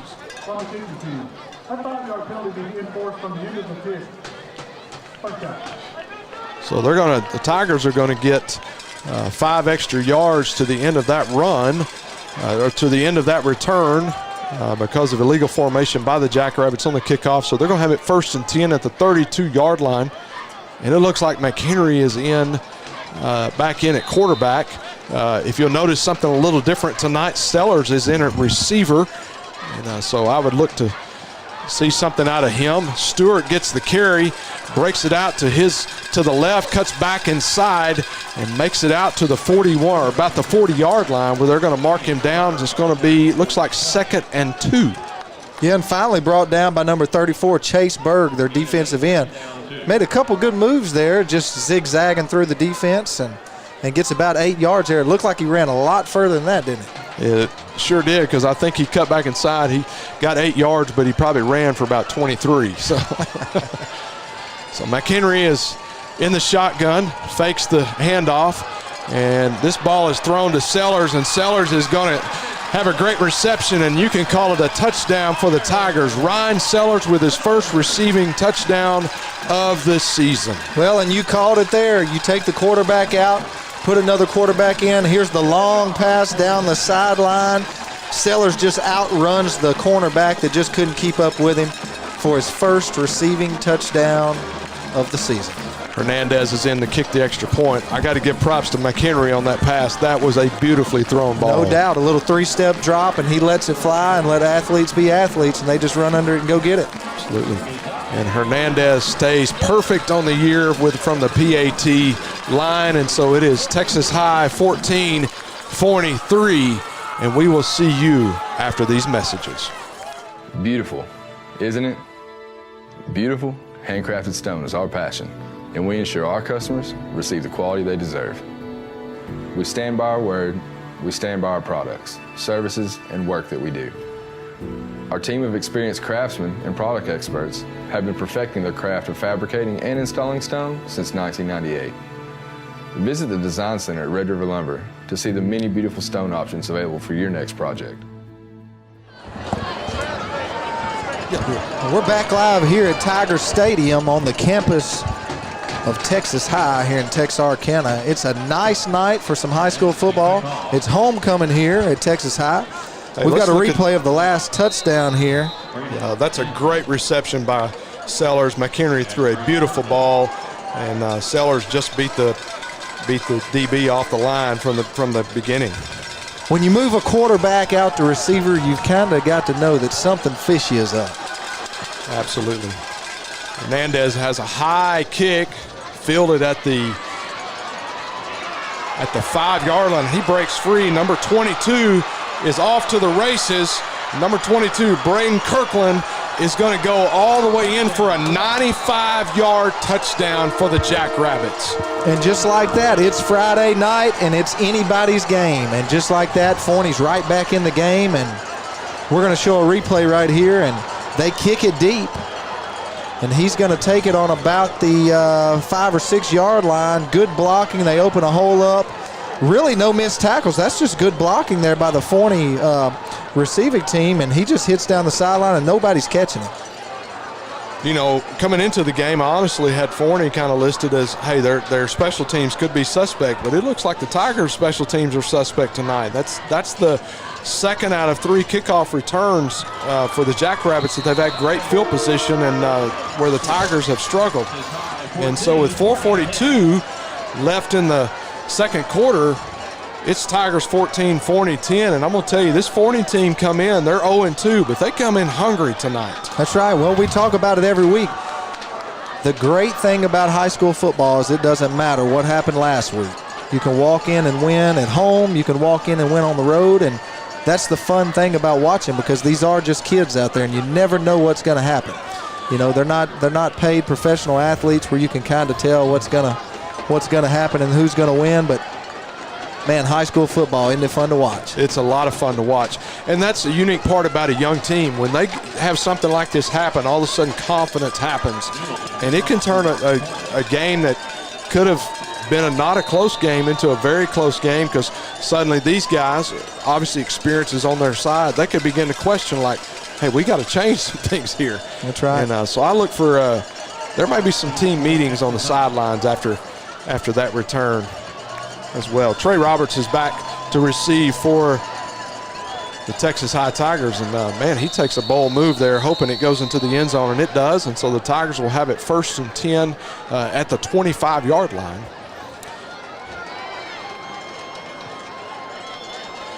Looks like McHenry's going to come back in the game, as well as Sellers. He's going to be in at receiver once again.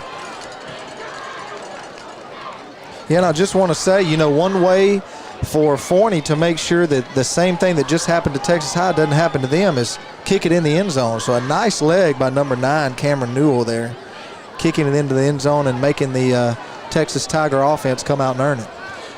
Yeah, I watched him kick a 50-yard field goal in pregame, and he's got the leg to do it. Got a flag on the play. Looks like the line judge says false start. False start, number 75 of the offense. 5-yard penalty, still first down. That line judge has been busy tonight. He's thrown that flag a lot. I got a buddy of mine that's an SEC official, but he started in high school football and had a line judge like that he just kept throwing the flag. So they had a meeting in the middle of the field. He said, hey, let me see your flag. And he put it in his pocket, ran to the other side, and that guy didn't throw his flag the rest of the night. So McHenry gets the snap, hands it off to Stewart. Stewart goes up to the left side. And he's going to get back to the original line of scrimmage out to the 25-yard line. Yeah, looks like in on the tackle there is number 34, Chase Berg, and number 97, Alex Ramirez. He play baseball? I bet he does. I hear the quarterback for Forney is a pretty good baseball player. He can sing it a little bit.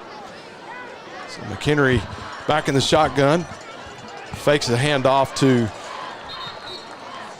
Stewart, throws it out to Caden Miller. Miller has to dive forward to catch that ball. Probably would have been a little bit better just to let that go and be incomplete, but I'm sure he was concerned it was behind the line of scrimmage and could have been a live ball. Yeah, number 34, Chase Berg, coming in, putting pressure off the edge again. Makes Texas High's quarterback throw it a little quicker than what he expected to, and so we're looking at 3rd and long. Yeah. 3rd and long, passing down. McHenry takes off, gets a little help from the official there. And McHenry's going to stay in bounds, and he's going to have enough for the first down, and he's going to be run out of bounds at the 38-yard line.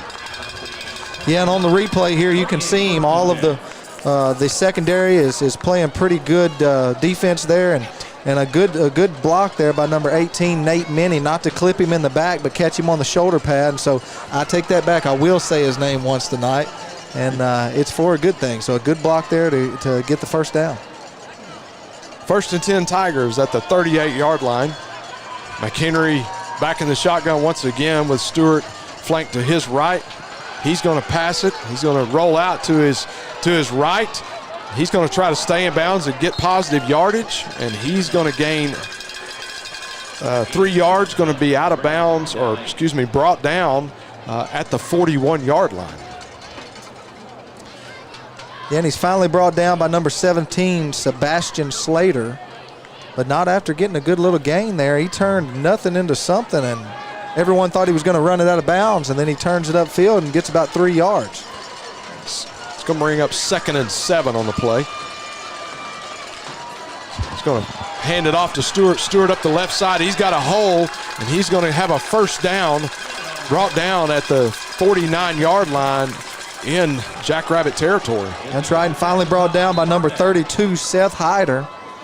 And on the replay here, there's just a little hole, and he hits it up the left side and finally tripped up. Actually, I think that was by number 1. And if they wouldn't have gotten him by the shoestring there, it was off to the races. Stewart's got a lot of speed. He can break forward, and he's also strong when he runs. Fakes to Stewart. Gets it over here to Miller.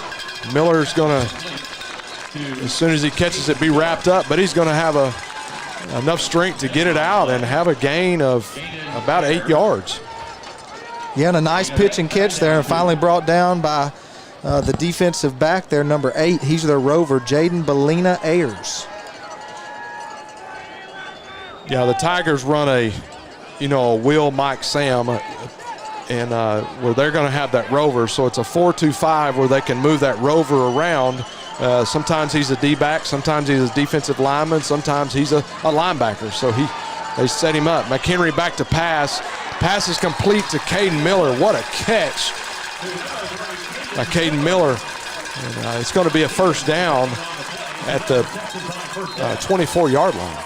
Yeah, and as you see in the replay here, he just runs a good little post pattern there and a good throw right in the hole and a nice catch. McHenry hands it off to Stewart. Stewart's going to go to his right, and he's going to be wrapped up immediately.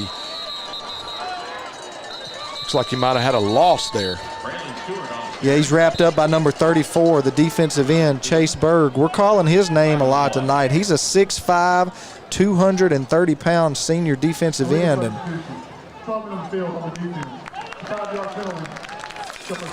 they've been having a lot more success running away from him instead of toward him, so I think we'll see them do that a lot here on this drive, is try to stay away from number 34. Yeah, fortunately for the Tigers, had a legal substitution on the defense, and so a 5-yard penalty will bring the ball back to the 24-yard line. It's going to be 1st and 5 at the the 19-yard line. McHenry's at the quarterback position, back to pass. He's looking for Ryan Sellers, and Sellers complete, touchdown Tigers. Ryan Sellers has his 2nd receiving touchdown on the year with a nice route there. Yeah, and I'm not sure what coverage they're in, but on the replay here, you can see number 17 defending Ryan Sellers on the outside. He's eyeing in the backfield. Ryan Sellers runs just a quick slant and gets inside of him. And if you don't have a safety there to help you, there's not much that a cornerback can do. And with someone as quick as Ryan Sellers, it's hard to defend without having that safety help. Absolutely.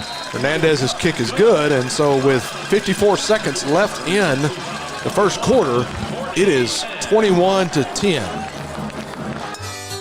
If you're looking for authentic Cajun-style meats prepared and ready to cook and take home, look no further than Lanyard Specialty Meats. We here at Lanyard Specialty Meats select nothing but premium meats, and we season it to perfection so that you'll have all of Acadiana flavor here in your own home. Come by Lanyard Specialty Meats for all your tailgating needs for this football season or hunting season. Remember, Lanyard Specialty Meats. Lanyards is an official sponsor and proud supporter of Texarkana Gameday. Welcome back to Tiger Stadium at Grimm Park, where the Texas High Tigers are leading the Forney Jackrabbits 21-10 with 54 seconds left in the first quarter. Eric Aiken alongside Brian Bolt with Texarkana Gameday in partnership with Tiger Vision. And man, these students do a great job here at Tiger Vision. I'm very impressed. How about you, Brian? No doubt. We bragged on them last week, and we'll do it again this week. They put on a great production here. And while we're talking about people to thank, let's thank our scoreboard sponsor tonight, Commercial National Bank. And we appreciate them for being our scoreboard sponsor this week. And as the wind blows over the ball, we'll set it up and try again.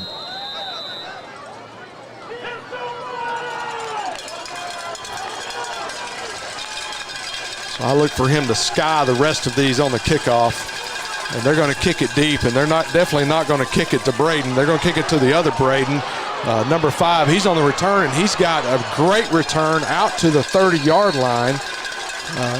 Number 5, Braden Benjamin on the return.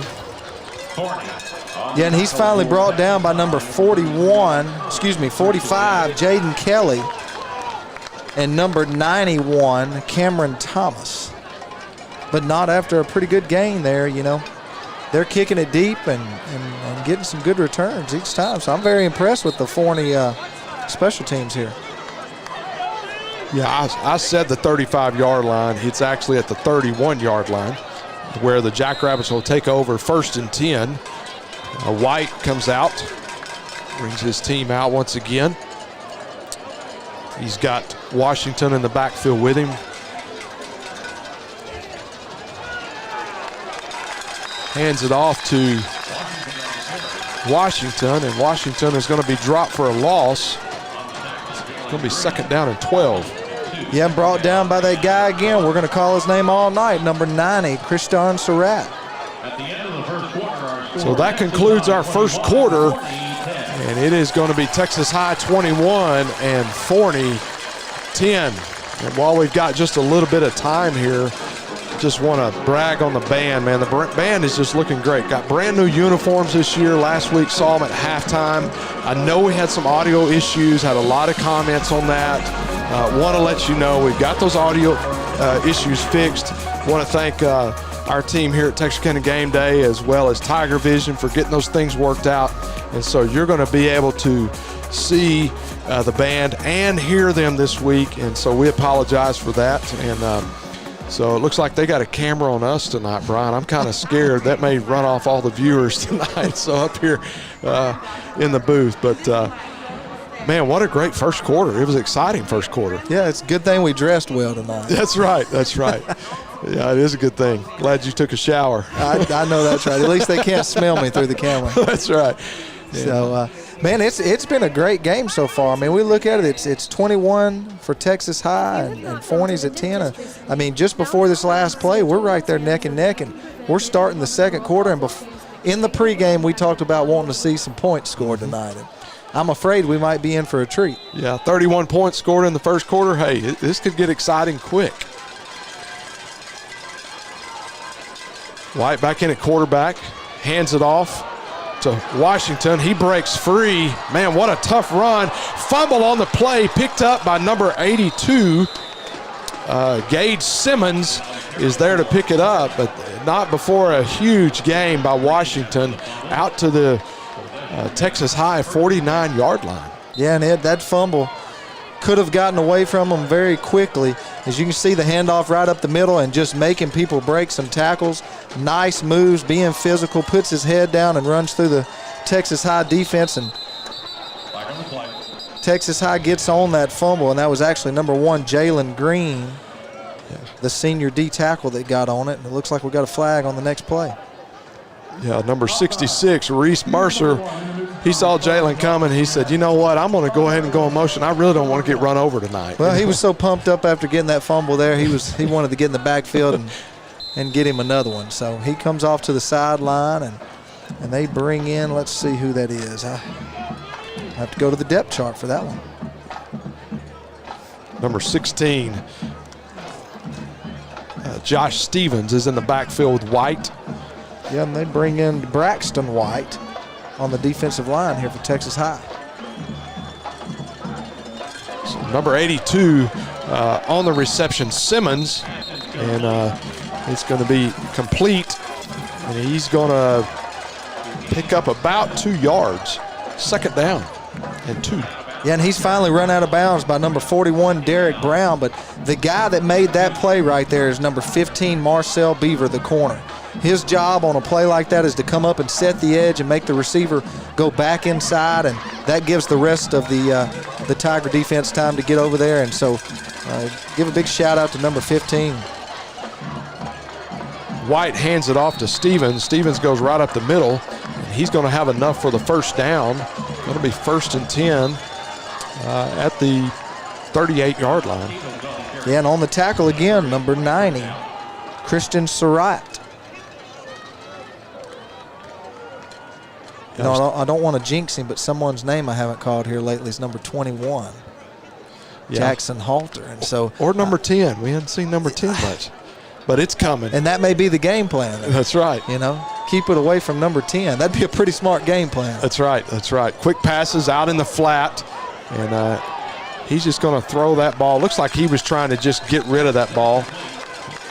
His coaches are kind of asking what happened there, and he's explaining, getting through sign language. And so White's pass is incomplete. The closest receiver was number 82, Simmons. But it was clearly looking that White was trying to get rid of that football. Yeah, and he was getting pressure up the middle by number 1, Jalen Green. And it was a good thing he got rid of it because that was his first play back on the field, and he was at full speed. White hands it off. Well, he fakes the handoff, pulls it on the zone read. And we've got a flag on the play, but he's brought down by number 10, Clayton Smith. Yeah, it looks like they're going to call offsides on the Texas High defense. But, yeah, number 10 comes out and lays a lick on him. But let's go to the official. Offside. Defense number 38, -3 5-yard penalty, still second down. It was the corner over there on that side that lined up in the neutral zone. Yeah, they've got him playing man coverage up there, and he got up in the face, going to press the guy a little bit, and I guess he didn't check with the official, and that's something that, you know, they teach these guys to do, especially when you're pressing, is to check with the official, and he does this time, so he's onside. Yep. We're going to have a false start. Number 22 was in motion there. Braylon Kirkland. False start. Number 78 in the offense, 5-yard penalty, still second down. So that's going to back them up 5 yards. It's going to remain second down. It's going to be second down and 10. So you give away 5 and then you take 5 away again, or whichever side of the ball you're on. So White's going to be back with Washington in the backfield with him. He's got trips to the right. Number 22 on the reception, and he's going to break free, and he's going to have a nice gain. That is going to be Braden Kirkland, but we've got a flag on the play. We've got illegal use of hands on the Jackrabbits. And obviously you're going to take this one.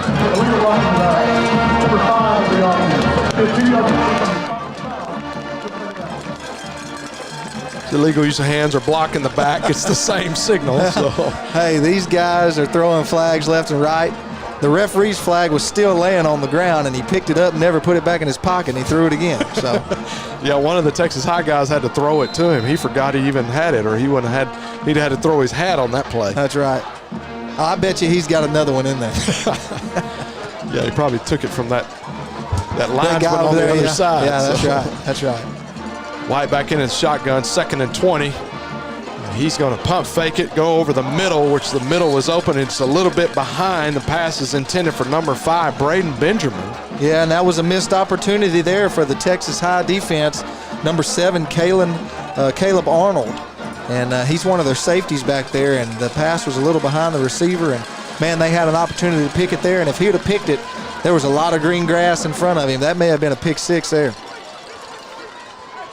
These Texas High Tigers are hungry when it comes to interceptions. I think they had 3 last week alone. White gets the snap. Throws it deep, intended for, once again, number 5, Benjamin. And defending on the play, number 4, Jalen Jones with good coverage there. The quarterback had a small window to get that ball into and just couldn't make it happen, so the punt team jogs on the field. Yeah, they're going to punt this away, 4th and 20. Your punter for the Jackrabbits is another Braden Merchant. So he's going to get ready to kick it away, and deep for the Tigers, it looks like Zane Dotson, number 16.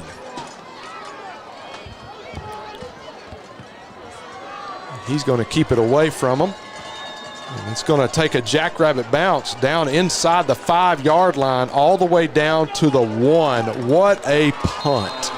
That is a nice punt. And so with 8:54 left in the second quarter, it is Texas High Tigers 21, Forney Jackrabbits 10. If you're looking for authentic Cajun-style meats prepared and ready to cook and take home, look no further than Lanyard Specialty Meats. We here at Lanyard Specialty Meats select nothing but premium meats, and we season it to perfection so that you'll have all of Acadiana flavor here in your own home. Come by Lanyard Specialty Meats for all your tailgating needs for this football season or hunting season. Remember, Lanyard Specialty Meats. Lanyards is an official sponsor and proud supporter of Texarkana Gameday. Welcome back to Tiger Stadium. The Tigers are pinned deep. McHenry's going to hand it off to number 5, Stewart, and he's going to give the Tigers a lot of breathing room. He's going to have it out to the 11, and it's going to be 1st and 10 for the Tigers. You just got to do something to get a little bit of room to work with.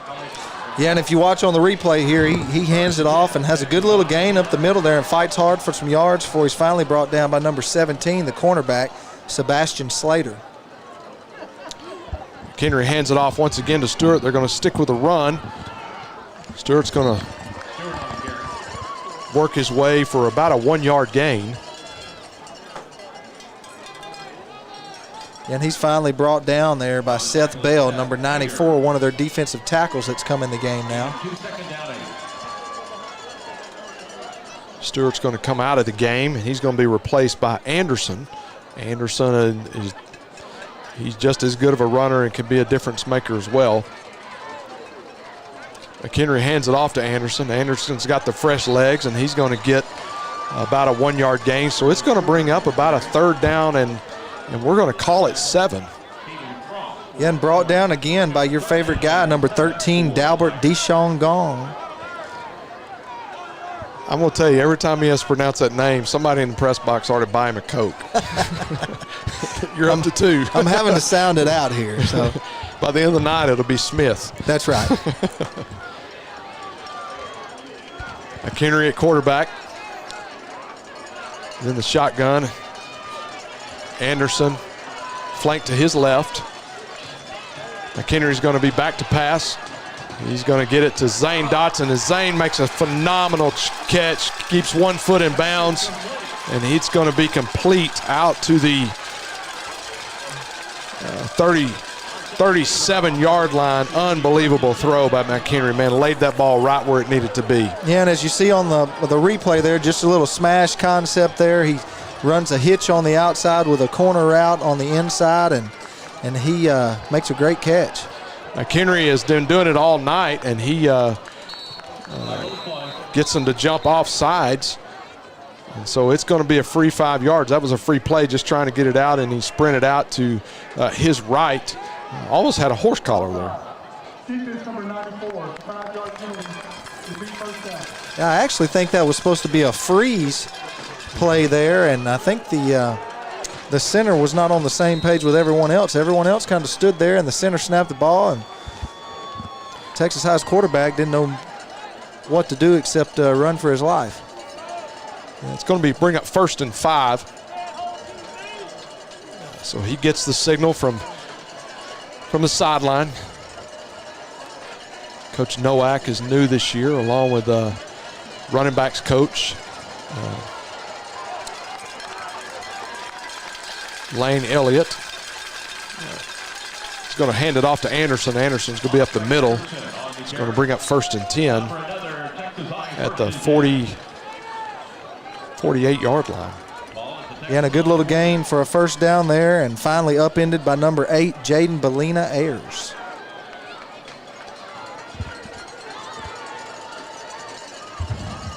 Henry steps back, gets it outside to Zane Dotson. Dotson on a little tunnel screen, and Dotson's going to have about a 6-yard gain just through a little tunnel screen out to the left. Brought down by number 16. Yeah, Josh Stevens, that's the free safety in there. And you know, Dotson's having a good game tonight. He last week struggled a little bit, just they couldn't connect, but he's finding a way tonight to get the ball in his hands. Yeah, and watch him maybe go up top. We've got Sellers in the game at a receiver up top. Yeah. McHenry pumps to number 14. It's going to be complete, and number 14, Trey Roberts, on the TD reception. Beautiful play by McHenry with the pump, and then gets it to Trey Roberts. Well, here they did a little play action there, and like we were talking about, everyone's eyes are on the other side of the field because we've got Braylon Stewart Ryan Sellers in, and so they double team up there and put the safeties to that side of the field, and Texas High takes advantage. Throws a nice pass down the sideline over here. Yep. And so Hernandez continues to be perfect on extra points with 5:51 left in the second quarter. Texas High 28, Forney 10. And man, Texas High, their offense is really looking good. It's starting to click just at the right time because we've got district coming up either next week or the week after. I have to look at the schedule, but we've got Mount Pleasant will be our next game, which is a district opponent. And so it's, we're open next week, and then we'll be at Mount Pleasant for that game, and that's going to open district. And Mount Pleasant is a much improved team this year, and coach has got them playing well over there, and so they've had some wins under their belt. And so, but you know, Texas High, just looking at the district, I got to say that they're the favorites this year to win the district. They're going to be a good team, hoping to make a deep playoff run. So if you're at home listening and you're not able to make the game, make sure you tune in. We really appreciate you being a part of our broadcast tonight. I know it's a different year with COVID, but man, what a turnout tonight. Even though it's homecoming, great turnout, a lot of fans, and man, they're doing a great job social distancing as well. Yeah, you know, when the summer heat quits beating down on people, it's finally time to get out and watch a little football. And, man, it feels good outside. We're still at around 68 degrees here in Texarkana, and it's time for football. Going to be a fair catch made at the 19-yard line by number 82, Gage Simmons. And that's where they'll start their next drive at. Well, I got to say, I got to compliment Forney's jerseys. They've got that look for of the Pittsburgh Steelers.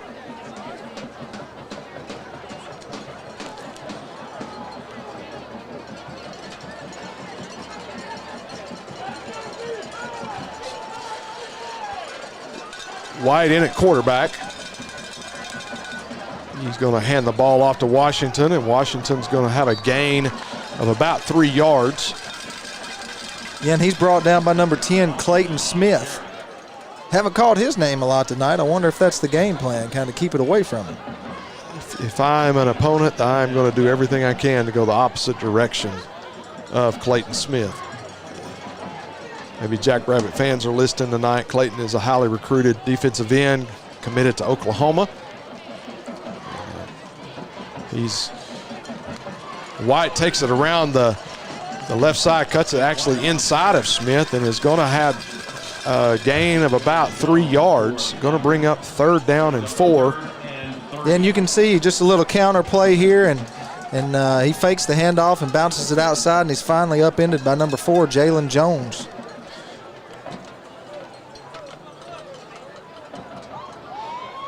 So they get the signals from the sideline. Everybody checks their wristband, finding out what they need to do, reading the defense, see if they need to make an adjustment. And looks like they did. And I got a strong to the right. Going to hand it off to Washington, run right behind that little H-back. And it's going to be, he's going to be short of the 1st down. It's going to be 4th down and 1. Texas High, number 11, thinks he has got him a fumble recovery, but I don't believe that's going to be correct. Darren Finley was in there, and he was going, hey, I got the football, but the whistle had already blown. Yeah, but the bad thing is he was pointing the wrong way when he had the ball. His coaches were telling him, point the other way. So, you know, he's down on the field, and that's just one of those uh-ohs that you do. So he gave the ball back to the official and kind of slipped on to his other side of the field. So, but that tackle was made by number 21, Jackson Halter. So there he is again. They will have fun with Finley in the film session. Got a timeout on the field, and so we've got a fan of the week. Yeah, and this week's fan of the week is going to be Francie Hayes. Francie's a 6th grader at Texas Middle School. Her favorite subjects are cheer fundamentals with Coach Sarah Morton, social studies with Miss O'Donnell, and English with Miss Osteen. Bryson Henry is her favorite player. Francie and Judson play dress up as cheerleaders of football players at each game and love cheering on the Tigers. So we appreciate you, Francie, for being such a big fan, and we want to make sure that we give a big shout out to her for being our fan of the week. It's always awesome. We love all of our fans here at Game Day, and not just Texas High fans, but all the fans in the region. Really appreciate what you do. Appreciate Morgan Smith for starting Game Day, and I love the vision of what it is. It's all about the kids, and so we're going to call as many kids' names tonight. If we don't call your kid's name, it's not on purpose, but we're going to try to call as many names as we can tonight. Dotson is back to receive the punt for the Tigers, and in the punt is going to be Merchant, and he's going to get a beauty away once again. It's going to take a jackrabbit roll, and it's going to be out of bounds at about the 11-yard line. Well, they're going to call it the 10-yard line. And, so it's going to be 1st and 10 for your Texas High Tigers at the 10-yard line. Well, you know, somebody like Bryson McHenry, the defense comes out, puts up a good stop, and then they punt away to you. But like I said, a guy like Texas High's quarterback Bryson McHenry, whenever he comes on the field, and they punt down that far away, he's thinking, well, that's just more yardage my offense gets to get. You know? Absolutely. Absolutely. So it looks like Brayson is back in at quarterback. McHenry is back in. And he's going to have Stewart flanked to his right side. 2 receivers to his right, 1 receiver to the left. He's going to hand it off to Stewart. Stewart's going to have room. He's going to bring it out to the right side, and he's going to have about 6 yards on the carry. He's going to bring up 2nd and 4. Yeah, and he's brought down by number 13, Dalbert Dishongong. You know, Texas High, hey, that's the third Coke you've won tonight. That's right. Got about 3 minutes and 15 seconds left in the half. Texas High, they've got a sizable lead, 28-10. Don't look for them to do a lot here, but yet you want to score. You got to work on your offense. So Stewart's going to have it again, pretty much the same exact play. He's going to bring it out to the 20-yard line and going to have enough for a Texas High first down. First down, Texas High. And just right now, while I'm working on getting as many Cokes as I can, that tackle was made again by number 13, Dalbert Dishongong.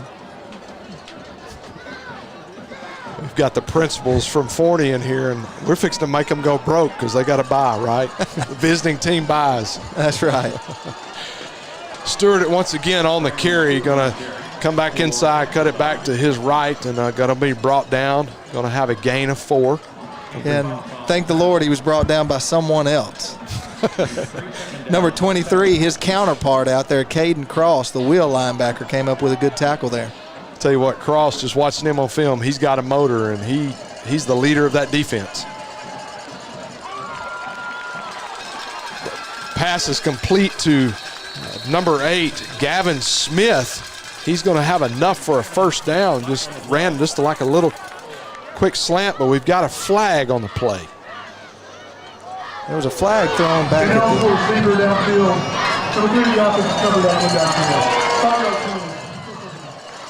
Yeah, and if you can hear the official talking about receivers covered up, the inside and outside receiver have to make sure that one is on the line and one is off the line. And it seems like the outside receiver was covering up the inside receiver there, and so therefore that makes them ineligible. And so it's just one of the things that happens when you get tired and it's close to halftime, but they're fixing to call another play and try to score here before half. Yeah, we got about 2 minutes left in the half. Miller's going to go in motion. McHenry back to pass. Steps up in the pocket. Hits Blake Rogers across the middle, and Blake takes a hard hit at about the 22-yard line. Hangs on to the football. Yeah, and he's brought down by number 23, Caden Cross, and in on the tackle number, 31, Sam Robertson as well. Yeah. Looks like Blake just ran a little 5 and in there. Yeah, just a little crossing pattern there. It's one of those. You're either going to be wide open or you're going to get hit, so you better be prepared for both. McHenry throws it out to number 8, Smith. Yeah, a nice little out route there to get the first down. It's just one of those routes, get the yardage to get the first down and break out to the sideline and hit him right as he comes out of his break and get out of bounds. We've got triplets to the right. He's going to throw the ball, and it's going to pass the ball to number 3, Miller. He's going to have, looks like he might be close to a first down. It may be 2nd and 1. Yeah, it's going to be 2nd and 1. Yeah, and he's brought down by a host of defensive players for Forney, but number 23, Caden Cross, was in there. I think one of the first ones in there, and Forney's going to take a timeout. Yeah, Forney's going to take a timeout. That's what I was about to say, is Texas High still has 2 timeouts to use, and so Coach Stanford's trying to be smart with those, but we'll take the free one from Forney because they realize that Texas High is probably going to try to score here. That's right, and while we take a break, mention some of our sponsors here at Game Day. We appreciate these sponsors every week for helping us put on this production to showcase the local athletes around Texarkana and the surrounding area. And we've got Gregor Collection, Ro Casa, Texar Bank, Texana Bank. We've got Cryo, Cantera, Texarkana Emergency Center and Hospital, and State Bank. And of course, our scoreboard sponsor this week and every week, Commercial National Bank. We appreciate you for helping us make it possible to put these games on each week. Got some scores from around the area and some scores that may be of interest to Texas High Tigers fans.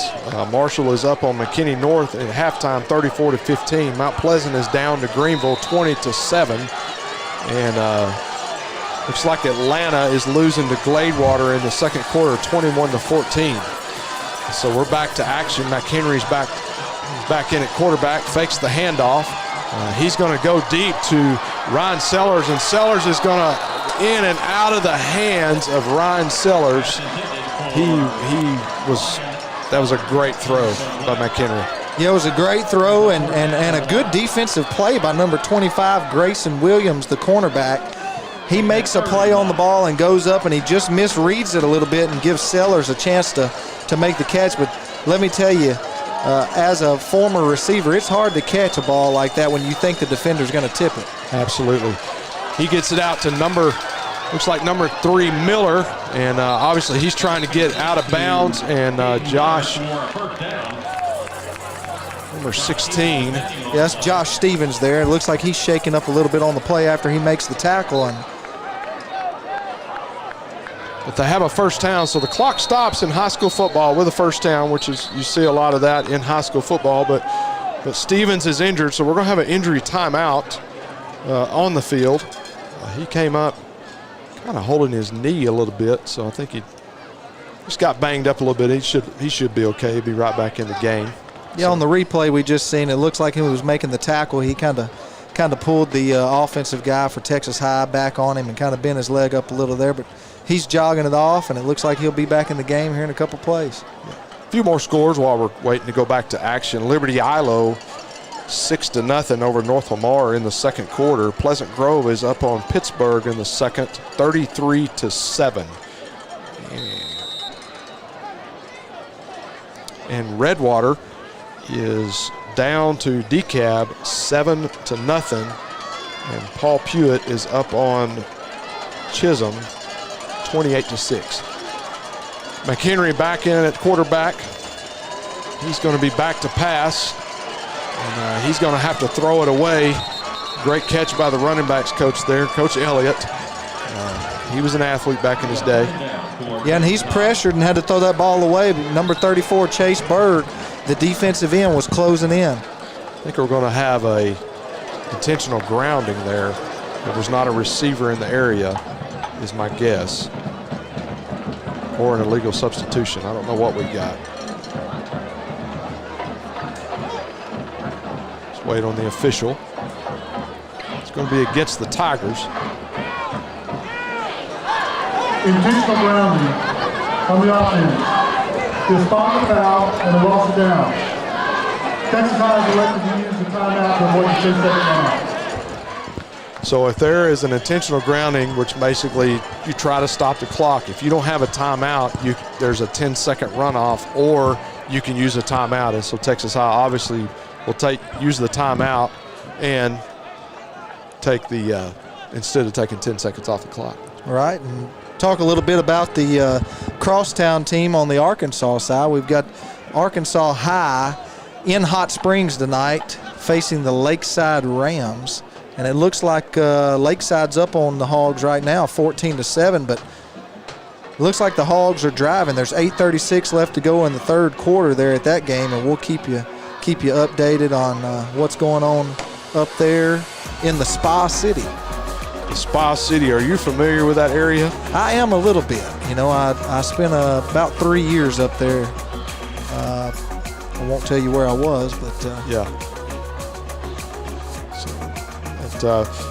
It's Arkansas High is looking pretty good this year. Yeah, they've got a pretty good running game and trying to settle in on who they want as their quarterback, and they've got a lot of talent over there. And I hate that they're not playing the crosstown rivalry game this year, but it's shaping up to be a good one next year when Arkansas High and Texas High face off. Yeah. Well, we're back to action. McHenry back to pass, is going to throw a little screen across the middle, sets it up beautifully.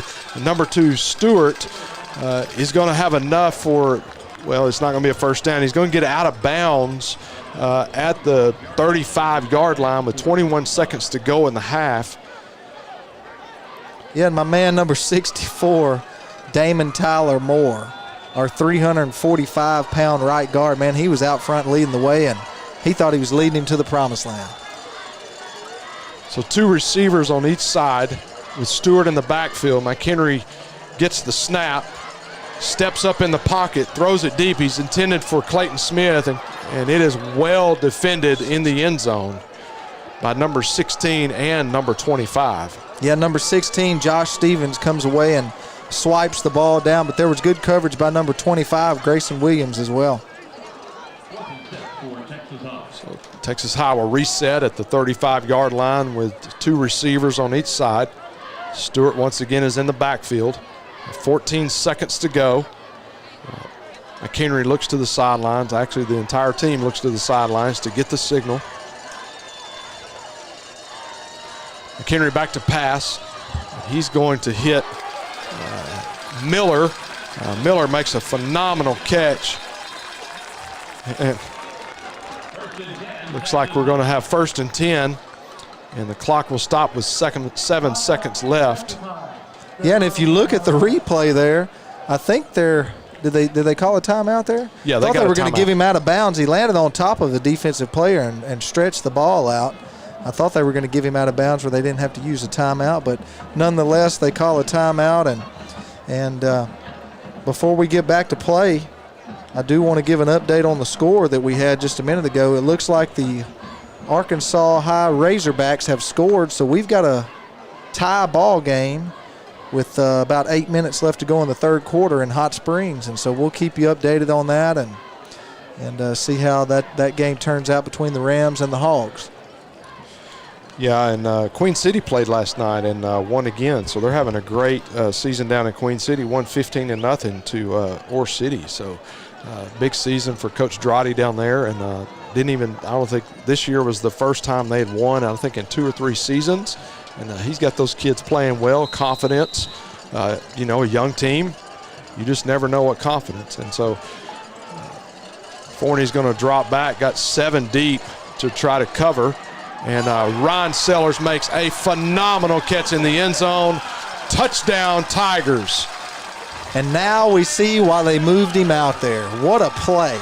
That was just a ball that was thrown up for a 50-50 play, and like I told you, as you'll see on this replay here, sometimes you just throw the ball up and let athletes be athletes, and it was just a jump ball, and looked like the Texas High player just out-jumped the Forney defender there, and that's a touchdown for Texas High. Yeah, Ryan Sellers, who is a D1 football player and baseball player, he's got several offers, and so he's got the opportunity to go play baseball or play football.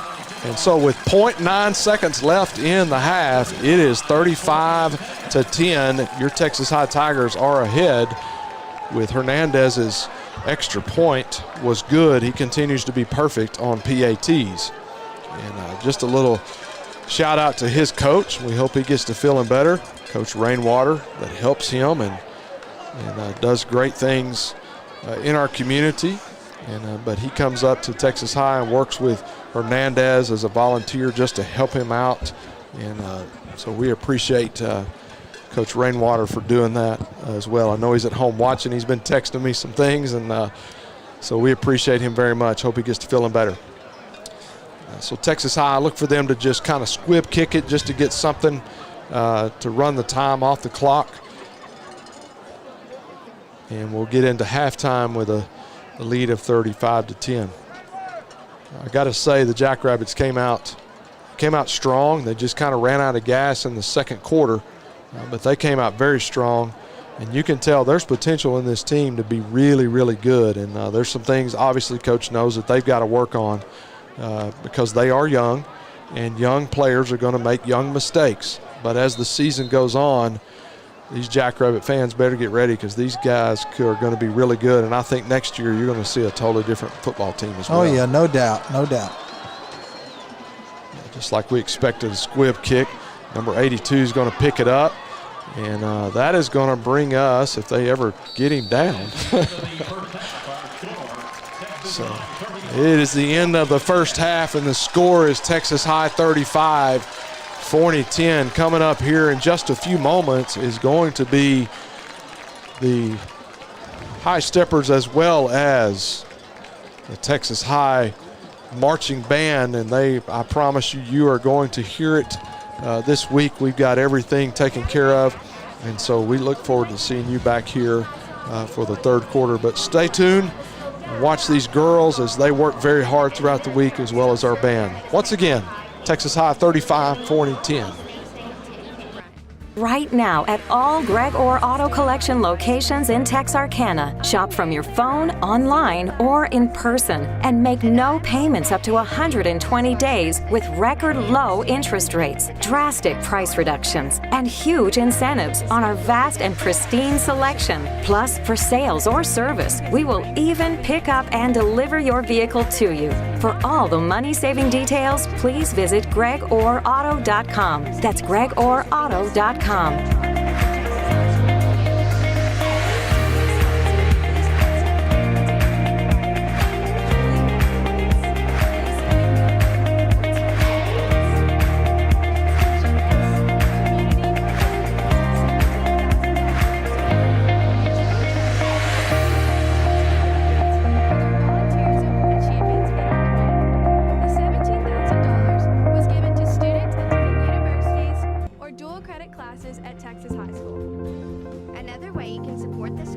We are excited to announce here at Texarkana Emergency Center and Hospital that we have expanded our capabilities to better serve our community. As a hospital, we have the capability for inpatient services. After your outstanding emergency care, we can smoothly transition you into one of our new inpatient rooms that have telemetry monitors in every room to continue your concierge medicine care. While our patients continue receiving their care in their inpatient suites, we also make sure that your loved ones are taken care of with our outstanding facilities. Our added services include a procedure room and also the capability of MRIs. With our imaging, we are able to offer outpatient, inpatient, and emergency room, MRI, CT, ultrasound, and X-ray. We are honored by your support and look forward to serving all your future medical needs.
Ladies and gentlemen, the Texarkana Independent School District presents to the field the 2020-2021 Texas High Steppers.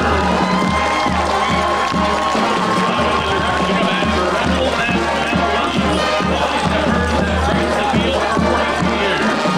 Over the past 4 decades, your Texas High Steppers have traveled as far as New York City and received numerous awards and recognition in both state and national competitions.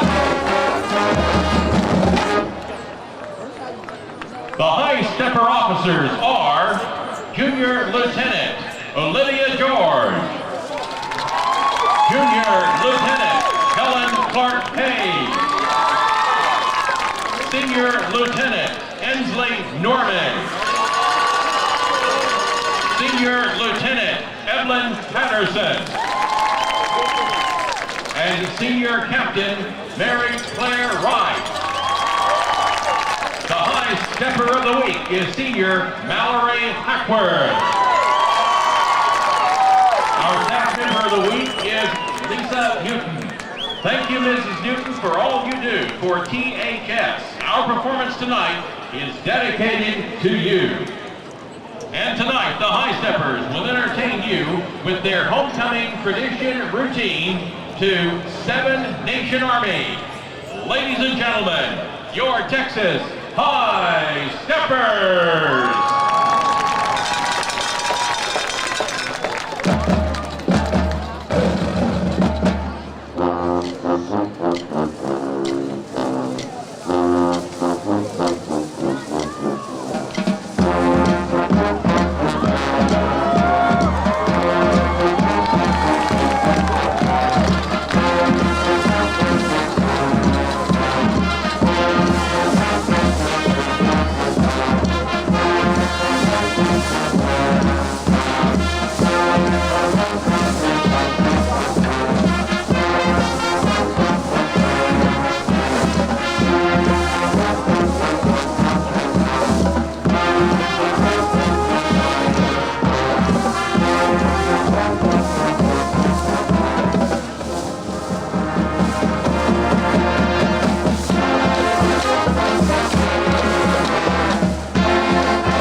Texas High Steppers.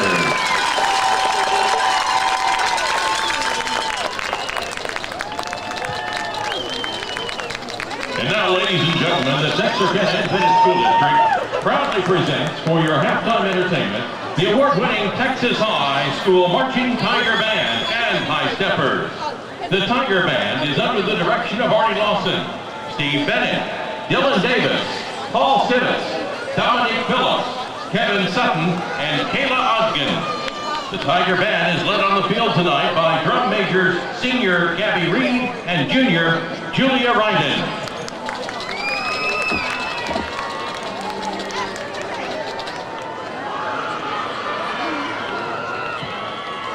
Tonight, we present the first movement of our 2020 production entitled The Pursuit of Happiness. Football fans, please welcome the Tiger Marching Band.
exits the field to the sounds of the Eyes of Texas. Tiger fans, feel free to sing along.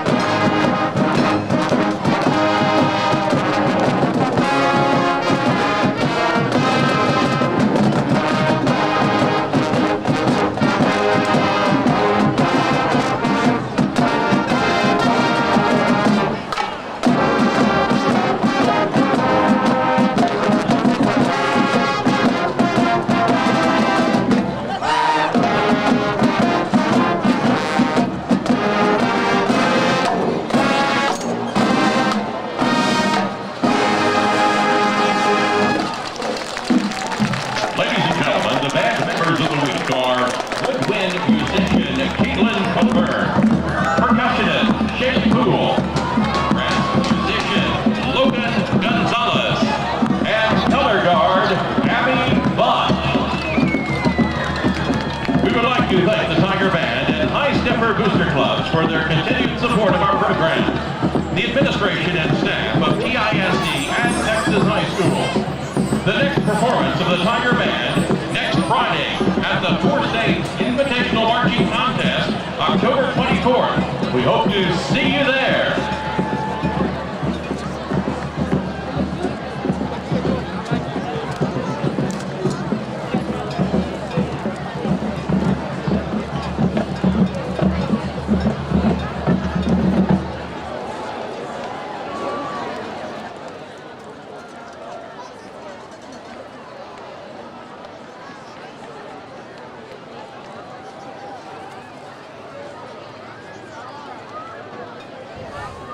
Welcome back at the half here, the Texarkana Texas High Tigers versus the Forney Jackrabbits. Really good first half here. Billy, Tony, what do you guys seen here? Man, I'll tell you what. It started off.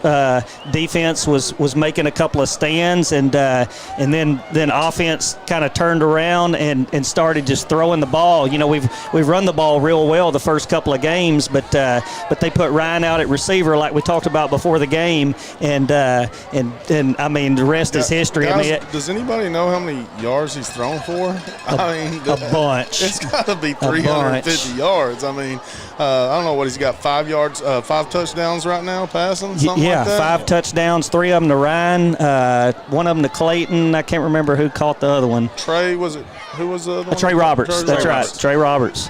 We're going to pause for a second. We've got a very special guest up here in the booth. Billy, you want to tell us who we have here? Yeah, absolutely. We've got the Game Day Spirit Fan of the Week, Miss Francie Hayes. Hey. Hey, how are you? I'm good. Hey, listen, Francie, I've noticed you every game. Here you are on TV. Oh, that's cool. Wave at everybody.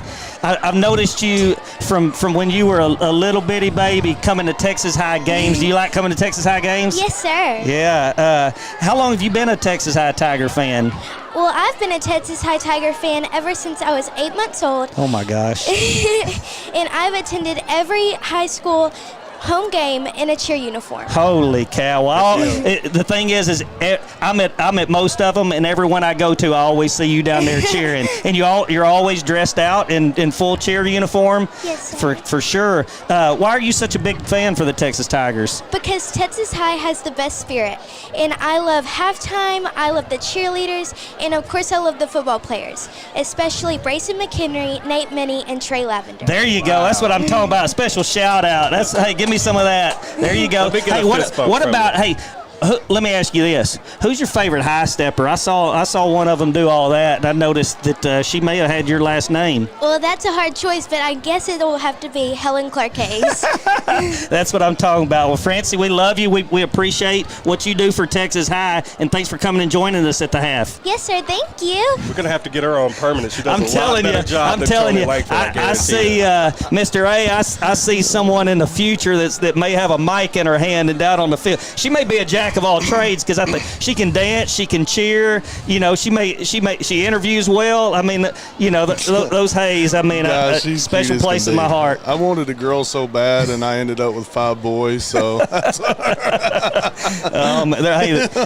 got one, and I love Trey Lavender, but there ain't nothing like a girl. I love my Libby. So no, that was a great first half. I think it couldn't have gone any better for Texas High. You know, really, Forney's scores weren't just driving downfield and doing. You know, they scored on a kickoff return and then another field goal, and I know they got another score, but Jackson Halter had a big interception at the beginning of the game. Yeah, lots of penalties first half. Lots of penalties, and you know they'll clean it up in the second half. I'm sure they're inside talking about it. We've got 3 minutes and 16 seconds left till we got a kickoff and hopefully put up a lot more scores. Let's take a look at some of the area games. I saw earlier Arkansas High was down 14-7 to Lakeside.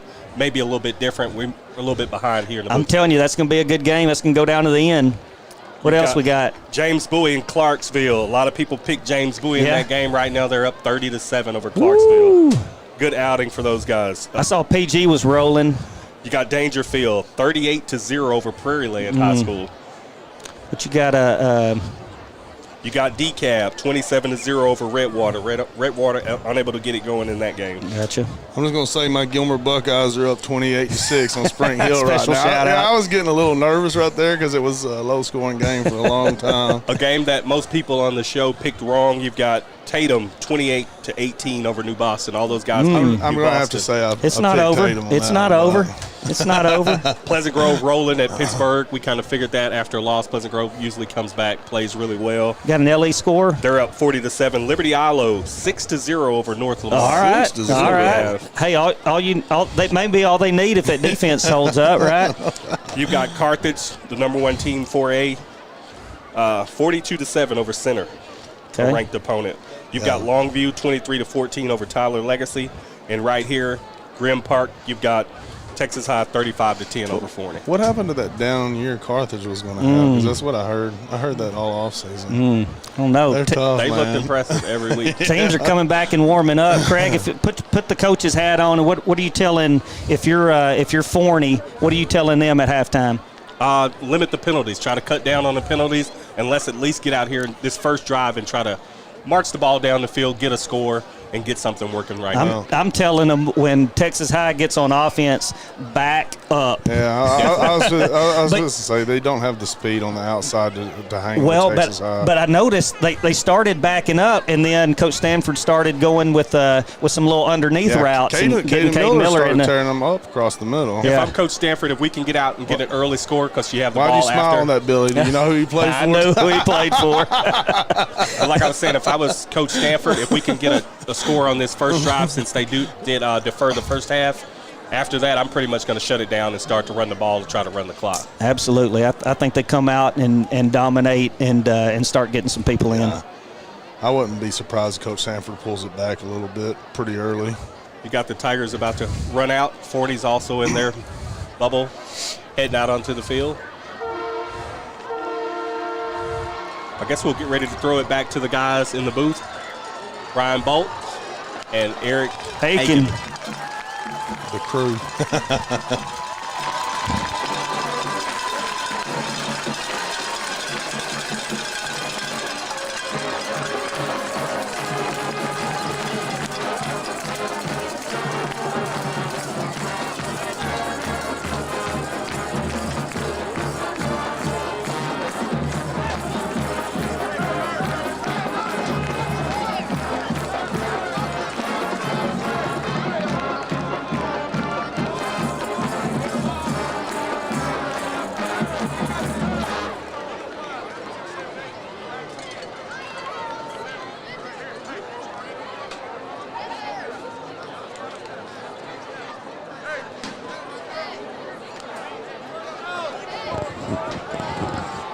Welcome back, ladies and gentlemen. We are here once again at Tiger Stadium to begin the second half of an incredible game so far. It's been started out being a close game, and Texas High pulled away there at the end by an unbelievable catch by Ryan Sellers.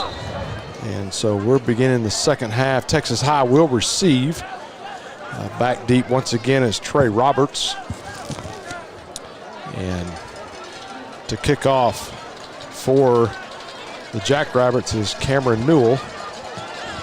Newell puts a good foot into it. It's going to be deep in the end zone. And so Trey Roberts is going to very smart take a knee, and it's going to come out to the 25-yard line, 1st and 10 for the Tigers. That play took all of 3 seconds there, Brian. That's right. So I'm Eric Aiken alongside Brian Bolt, and we're bringing you the Texas High Texas High Tigers versus the Forney Jackrabbits. A football game tonight on a beautiful Friday night here in Texarkana. Looks like McHenry is going to be in. He's trying to get his line down as he's got 5 seconds left on the play clock. He's going to hand it off to Stewart. Stewart's going to go up the middle for a gain of about 8 yards. On the tackle, Josh Stevens. Going to be brought down by number 16, the safety, Josh Stevens, for the Jackrabbits. It's going to be 2nd and 2. I look for Texas High in this second half to try to run the clock as much as possible to get out of here as injured as they've got a week, injury-free as possible. Got a week off next week to begin to prepare for district play as they have dropped down from Division I 5A to Division II 5A, and so not that the competition gets a little bit easier, but it does get a little bit easier, if you will. As you can see on the replay, Ryan Sellers just simply tried to run before he caught the football as the pass was intended for him. It's going to bring up 3rd and 2 at the 33-yard line. Henry and the rest of the receivers look over for the signal.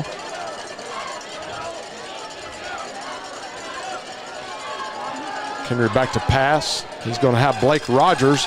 Blake's going to break 2 tackles, and Blake is going to have a phenomenal run after the catch out to the 50-yard line.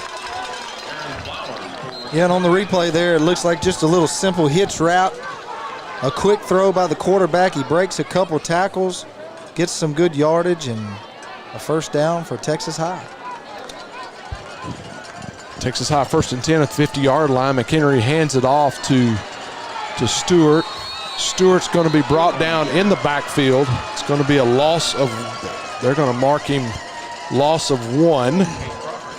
Yeah, and that play was going nowhere. The big nose guard, number 62, Cade Crawford. He's a senior and a pretty big fella down there at 230. And they ran right at him, and he was having none of it. McHenry in the shotgun. You will probably never see Texas High under center this year. Hands it off to Stewart once again up the middle, and he's going to be met once again as that defensive line collapsed on him at the 50-yard line. Yeah, it looks like Forney went in at halftime and made some adjustments on the defensive line, and looks like they're going to have a tough time running it up the middle for the second half. I look for them to throw some quick slants to try to get a first down, or maybe some flat to open that inside up just a little bit more. Yeah, Cade Crawford, the nose guard, comes off the field, and he's replaced by number 97, Alex Ramirez. McHenry back to pass. He's got a receiver across the middle. Blake Rogers hauls it in. He's going to have a first down at the 28-yard line. Yeah, and it's a good pass and catch here to Rogers. What line, yeah. Right in the middle of that defense there. You know, they got those 2 safeties, and they throw it right across the middle, and Blake Rogers comes up with a good catch. Runs like a little 7-yard in route. Stewart on the carry to the left side. He's going to have about 9 on the carry. Going to bring up 2nd and 1. Yeah, and he's brought down by number 32, Jake Hyder. Looks like they brought number 99 back into the game. Mayhall. McHenry's going to be back to pass. He's going to hit Sellers outside. Sellers is going to have enough for the first down. 4-yard completion. Yeah, and he's brought down by the cornerback, number 1, Aaron Flowers. I mean, 1st and 10 at the 19-yard line with about 8.5 minutes left in the 3rd quarter. Texas High on the opening drive of the half. McHenry fakes it to Stewart, hits Miller out in the flat. Miller gets back to the original line of scrimmage. Or excuse me, has a gain of 2. Yeah, and there he is again, number 32. We've got Seth Hyder on our depth chart, and then we've got Jake Hyder on our roster, so we're not sure which name he goes by, but nonetheless, number 32 Hyder, he makes the tackle. Well, whoever made that depth chart we'll have to work on him. Stewart up the middle. As we were talking about earlier, those out routes open that middle up a little bit. Stewart has a gain of about 4. Yeah, and he's stopped there by number 16, their free safety, Josh Stevens, and that was a shoestring touchdown saving tackle. 3rd and 3 at the 7-yard line. McHenry at quarterback. He brings Smith in a little bit, hands it off to Stewart. Stewart is going to go for the end zone, and he is going to be in for a Texas High touchdown. So a simple 3 or 7-yard run. Yeah, nice little run. And big number 64, let's see. Damon Tyler Moore out there leading the way and leads him into the end zone. Stewart has, that's his 4th rushing touchdown of the year. And so Hernandez comes in to kick the extra point with Zane Dotson holding. Ben DePriest on the snap. And once again, Hernandez remains perfect on the year with 7:22 left in the 3rd quarter. We've got Texas High 42 and Forney 10. Yeah, right now while we've got a little break, we're going to hit one of our spotlights of the week. This week's spotlight of the week is Evelyn Patterson. Evelyn is a senior high step officer at Texas High School. Evelyn states that calculus is her favorite subject in school, and she plans on moving to the West Coast for college and pursue a degree in business. Evelyn loves cheering on her team. She wants the team to know that they are supported. She said that she also has had an amazing senior year despite all of the changes from COVID-19. And we appreciate Evelyn for being our Game Day Spirit Spotlight of the Week. Great job, Evelyn. Appreciate you for what you do as well. So Hernandez is set to kick it off. Deep for the Jackrabbits once again is number 22, Kirkland, Braden Kirkland, and number 5, Benjamin. Braden Benjamin. They're going to kick it short to number 82. Almost steps out of bounds. Number 35 had him wrapped up, but just couldn't quite do it. Deshaun White missed a tackle there. Yeah, and he's finally brought down by number 3, Caden Miller. And he had a lot of green grass there, and that was a good coverage there by Texas High to finally come up with the tackle, but it could have been a pretty bad thing there. Yeah, that was Gage Simmons on the return. And as we're waiting on the Forney offense to get on the field, once again, what a compliment, man. Looking like the Pittsburgh Steelers out there in their uniforms. That's right. I'm very impressed. They just need to get a logo on one side of the helmet. They'll be true. Maybe a bright white number where we can see it. Yeah, absolutely. Get that jackrabbit on the side of that helmet. So White fake. He looks to have that handoff and he bobbles it just a little bit, and it's incomplete out to his left. It was intended for number 15, Zachary Brown. Yeah, and defended pretty close there by the free safety, Jalen Jones. While we break for the next play, I do want to give a score update. Arkansas High is now leading with 9 minutes left to go in the first quarter, 21-14 over Lakeside. I got a more update. It's going to be, 21-14. You're correct. Somebody texted me earlier. Washington on the carry. Brings up 3rd and 5 for the Jackrabbits. I've had a lot of text throughout the night, and I can't reply whatsoever. My wife texted me earlier, and I couldn't reply to her. But we appreciate your text. It keeps us informed on certain things, and we use that as information. So we appreciate it very much. So White is back in at quarterback. He's got Washington to his right. White back to pass, pressured, gets it away. And there he is again, number 90, Kriston Surratt, that we talked about, that nose guard for the Tigers. He's pumped up and he's made some great plays tonight.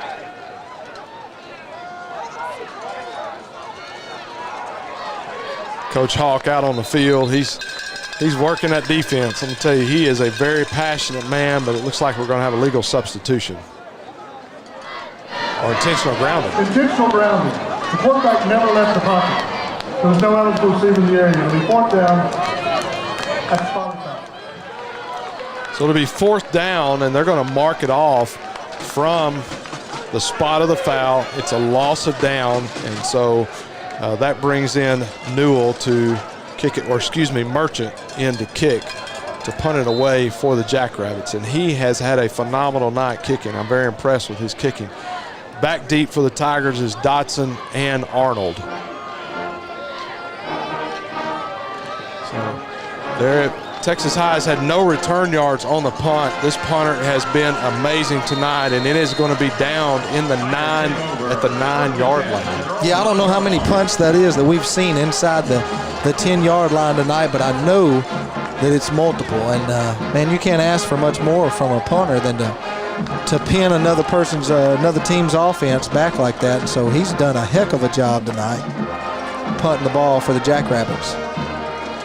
And you know, while we do have a little break, you were speaking of your wife a minute ago, texting you. I'll probably get in trouble at home if I don't mention my wife. She's here tonight cheering on the Texas High Tigers, and she's actually sitting out there in a blanket right now, so she probably won't be here at many more games if she's got to have a blanket at 68 degrees. Yeah, well, my wife's at home watching, and she's gets off work late, and so she's at home watching, and we really appreciate our better halves for allowing us to do this. We really appreciate it very much. Anderson on the carry there gets about 5 yards, 2nd and 5. McHenry still in at quarterback.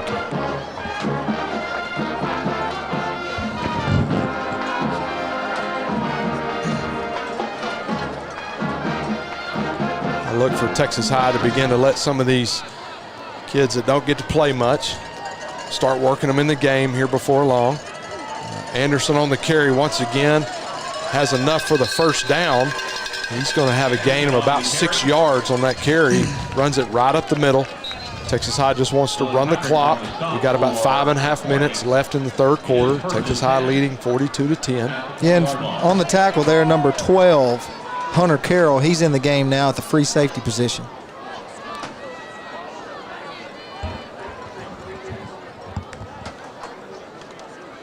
McHenry back to pass, hits Rogers in the flat. Rogers has a lane, breaks a tackle, and he's going to be brought down, have enough for a first down, brought down at the 35-yard line.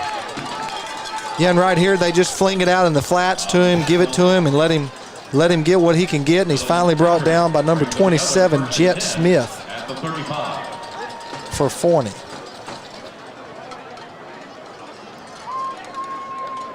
Try to keep that inside opened up, so they keep throwing it outside and then come back inside on the run. Keeps the clock moving.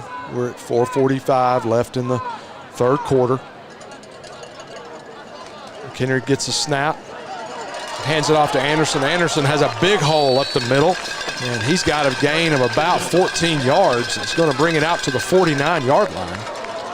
Yeah, and right here they just hand it off, give it to him, and those big linemen for Texas High, we praise them every week. They open up a big hole, and he's finally brought down by the Forney secondary. He had a lot of green grass in front of him, and that was a good tackle there by number 32, Hyder. I think it may have been a touchdown-saving tackle on that one as well. So McHenry fakes to Anderson. Tries to hit Dotson on a quick slant, but just was a little bit too far out in front of him. Yeah, and some people may ask right now, with Texas High being up 42-10 in the fourth quarter, why they're still throwing the ball, but they're just working on their offense. Conference season's coming up.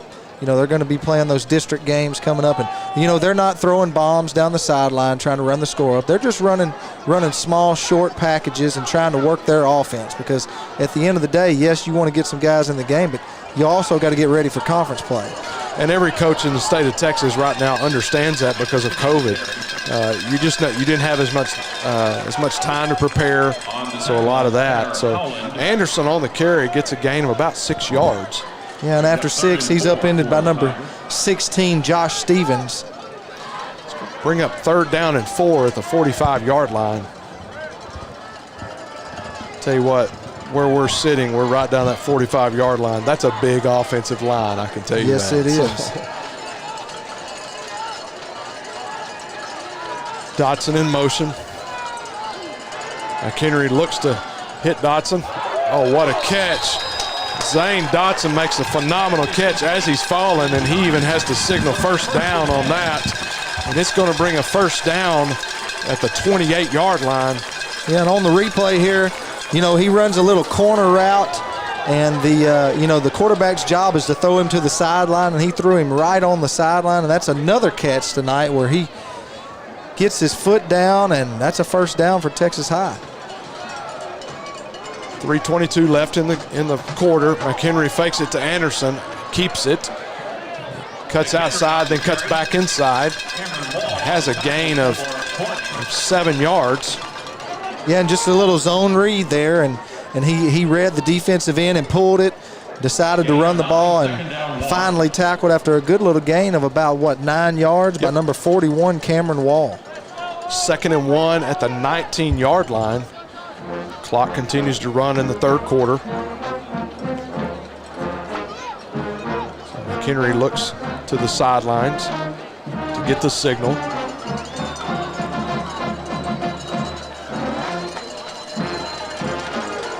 Number 77 on the pull there, Anderson.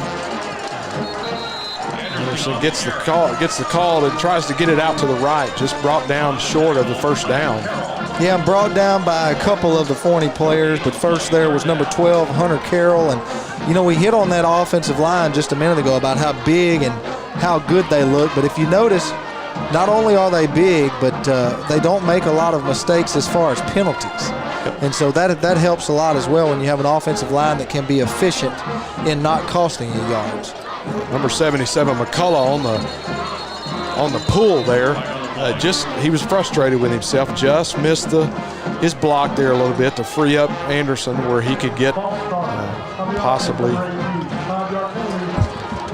And you know what? They bring that tight end, Nate Minnie, in, and we were just bragging on the offensive line, and he gets a false start. He's an H-back, so it's not true offensive line tonight.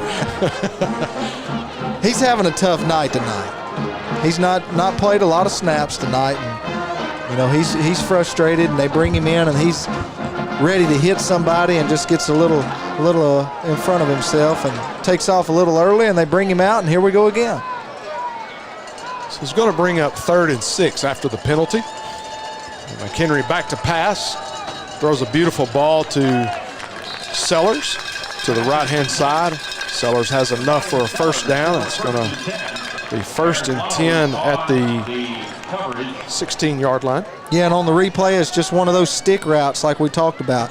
Get to the first down yardage, turn around, and the ball should be there. And after a good gain, he's brought down by Zarek Waters, number 1. He's out there playing cornerback now for 40.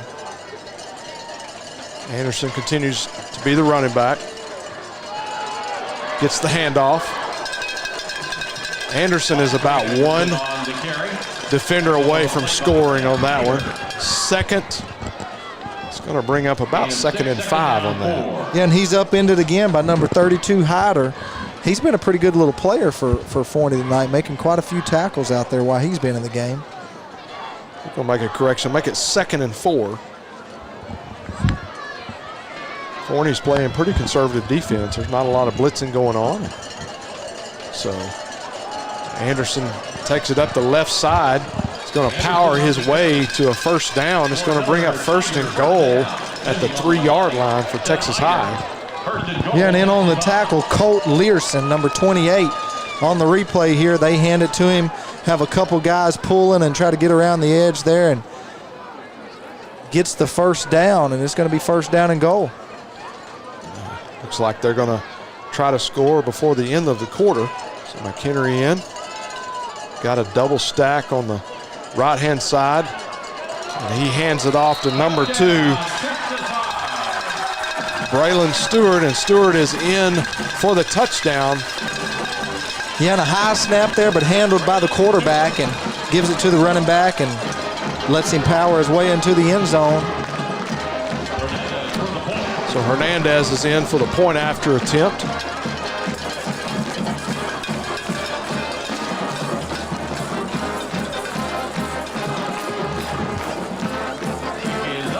And Hernandez is up, and it is good. And he continues to be perfect on the year from the PAT line. And so with 3.8 seconds, it is Texas High 49 and Forney 10. And something we failed to mention at the beginning of the broadcast that I want to brag about Texas High is they are ranked number 10 in the state in Dave Campbell's top 10. And after this win this week, I would imagine they're going to climb a little bit. In their classification, number 1 is Ennis. Ennis is they're supposed to be pretty good this year, but Texas High, they're looking really, really good right now. Yeah, they're hot right now. Their offense, they changed a couple things up from last week to this week, and one of the things that's really been impressive tonight was moving Sellers out to wide receiver. I mean, that's been a big help because he's such an athlete, and that just gives them another weapon. And even when Sellers wasn't catching the ball, they've got to put their best defensive backs over there, and that gave other guys an opportunity. Well, and they're going to call that kick out of bounds. Number 82, Simmons, caught that ball, but it was out of bounds, and so it'll be 1st and 10 at the 35-yard line. But, back to Sellers, moving him out there also spreads that defense out just a little bit, as you're saying. And I think it's a good move. Saw it coming up, visited practice a little bit this week, and I think he likes it a little bit better out there. Yeah, there's not as much pressure on you out there as there is playing quarterback when the ball's in your hand every play.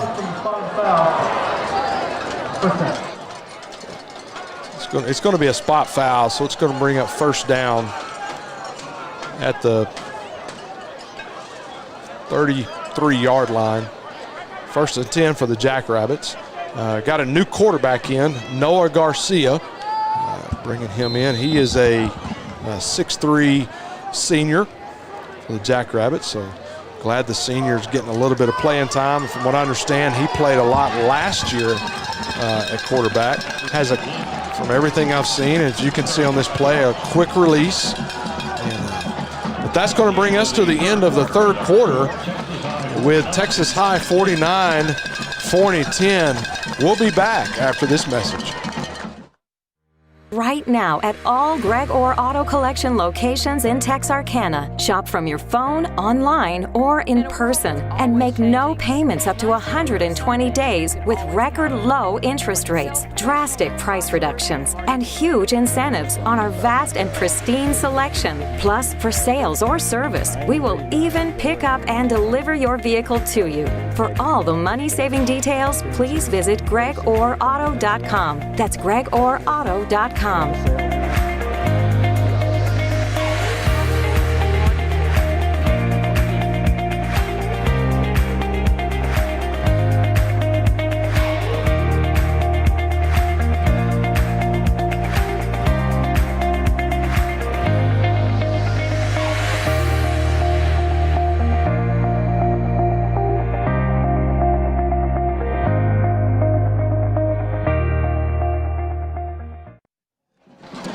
Welcome back to Tiger Stadium as we begin the 4th quarter with Texas High leading 49-10. Garcia hands it off to number 2 Washington. And Washington's going to have a gain of about 3 yards on the carry. And he's upended there by number 27, Javarius Tyson. He's in the game at linebacker. And just one more time since the game has ended, Arkansas High has defeated the Lakeside Rams 21-14. So congratulations to the crosstown team over on the Arkansas side. Garcia back to pass. Tries to throw the quick slant to number 6, Gafford. The crowd is wanting a pass interference on that play, but it was great defense on that. Yeah, number 38, Ragland, he was giving him a little press off the line and just ran him down the line. That's just football there. He wasn't holding him or anything. He just kind of ran him down the line and let him go right before the ball got there. And, you got to let the defense play a little defense as well. So, been a busy night for Merchant, but Merchant has done a phenomenal job. He's had 3 kicks inside the 10-yard line that have ended up around the 10-yard line, inside the 10. Looks like Forney's going to call a timeout. Couldn't get everything set on their special teams. Always a frustrating team early, and always a frustration for a coach early in the year, but yet also with a young team. And so that's what happens a lot of times as the special teams struggle a little bit. Coaches down here talking to Dotson and Arnold just to make sure they fair catch it a little bit. So I'm being told that we're on, so hey, Mom, how you doing? Yeah, I told my wife I'd wave at her. I'll make her watch the game tomorrow. Hey, our man Frank, that guy right there has done a great job directing, so everybody give props to Frank. He keeps us going. Mr. A over here does a great job, but he's off the camera. And we, once again, since we are on camera, we really appreciate Texas High Tiger Vision. They do a phenomenal job by producing this. All the camera work you see is by them. Literally at game day, we just have to push buttons on commercials and come back, and they handle everything else and do a great job. And it's I got to be honest, it's probably one of the best in the state. Yeah, no doubt, no doubt. So they help us with Fields of Faith every year, and I get calls all over the nation. Who are those guys that are taking care of y'all on your live feed? And so get to brag on Tiger Vision all year long. So Merchant has another phenomenal punt, does that little sprint out to the right, gets it down inside the 20-yard line. They're going to mark it 1st and 10 at the 15-yard line for Texas High. Yeah, and I don't know if he could have gotten the first down there or not. It looked like when he was kind of running with it, when he kicked it, he had a lot of green grass over there. But, it's one of those things that if you pull it and you don't get it, then, you might not get your chance to go back out there again. So it looks like they're going to bring in another quarterback. Texas High is Zane Dotson. Zane played JV quarterback for a long time. Then they moved him a receiver this year. He was actually one of the backups last year. Came into the game, did a good job. So he looks like he's going to finish the game out at quarterback. And as well as we got number 17 in at running back. And that is going to be Guy Johnson on the carry. Yeah, and making the tackle, Jack Mayhall. He's in at defensive tackle now, number 99. And, we got to give a shout out. Do you see the slot receiver out there, number 81? 81. I mean, we've got him on the depth chart tonight. He's got one catch for 6 yards. That's right, folks. More than his dad ever had in his high school career. Trey Lavender. MVP. And so they're going to run it again to Guy Johnson. Guy Johnson has a great run along the right side. And he's going to have a gain of about, looks like about 6 yards. Jack Mayhall on the tackle. Yeah, number 25, Grayson Williams in on the tackle for Forney. Bring up 3rd and 5. Lose 1, gain 6. Hey, net of 5, you'll take that. That's right. So 3rd and 5. So Dotson in at quarterback with 10 minutes left in the game. Texas High up 49-10. And Dotson pump fakes, and he's got 84. Man, what a ball coming out of Dotson's hands. Number 84, Jalen Hendricks. It was intended for him. Just a little bit out of his hands. Just a little bit out of reach there, or the band might have been playing the fight song again. Yes, they might have. So as many times as we've heard the fight song tonight, I've almost learned the words. Well, next time we're here, you get to sing it for us. Yeah. So Sellers in to punt. This is his second punt of the night. He punted early in the game, and then he'll punt now. And gets away a nice high punt, and the Jackrabbits are not going to have a chance to return it. And then he picks it up. Number 6 picks it up. It falls into his arms, Gafford, and he is met by a den of Tigers. He liked that one. Very, very clever there, and not very clever for number 6 Gafford to pick up that ball, because if you looked, the guy that was watching it roll down the field was big number 10 Clayton Smith, and I wouldn't have picked it up. I'd have just let it roll. Why'd you let it roll, Coach? Did you see how big that man was coming at me? Yeah. 9:41 left in the game. And Texas High has got this game well in hand. And so it looks like we've got a lot of different Tigers. So if it takes us a few to figure out names, we apologize. Garcia back to pass. And it's a little bit underthrown. It was intended for number 6, Gafford. Trying to get that number down number 38. there. Is it 38 there? 38. Yeah, Lathan Ragland out there playing corner. He was in the last series out there, had a good tackle. I've been corrected. A while ago I said a den of tigers. A group of tigers is called an ambush. So he got ambushed. So Garcia on the handoff to number 18, Aaron Mount. A loss on the play brings up third down. It'll be third down and about 11. Yeah, and on the tackle, still in the game, number 21, Jackson Halter. Speaking of Jackson Halter, I seen him when he came to the sideline earlier. Have you seen his hair? Beautiful hair. I mean, the guy's got great hair. Beautiful hair. Yeah, sometimes that makes you a good football player, you know, the swag. The swag. It's going to be fun when his kids make fun of him. Like, Dad, what were you thinking your senior year? Garcia with the pass, and it was caught by number 5, Braden Benjamin, but he was out of bounds. Yeah, and good defensive play there and coverage by number 21, Jackson. His hair didn't help him there in the coverage, but his legs did. That was great coverage. That's right. Brings back in Merchant for the punt. Merchant has been a busy punter tonight, but has done a phenomenal job. If I was given an MVP award, I'd be honest, I'd have to give it to him because he's changed field position for the Tigers all night long, thinking they takes a short field to a long field. Does the sprint out once again, a little jog out.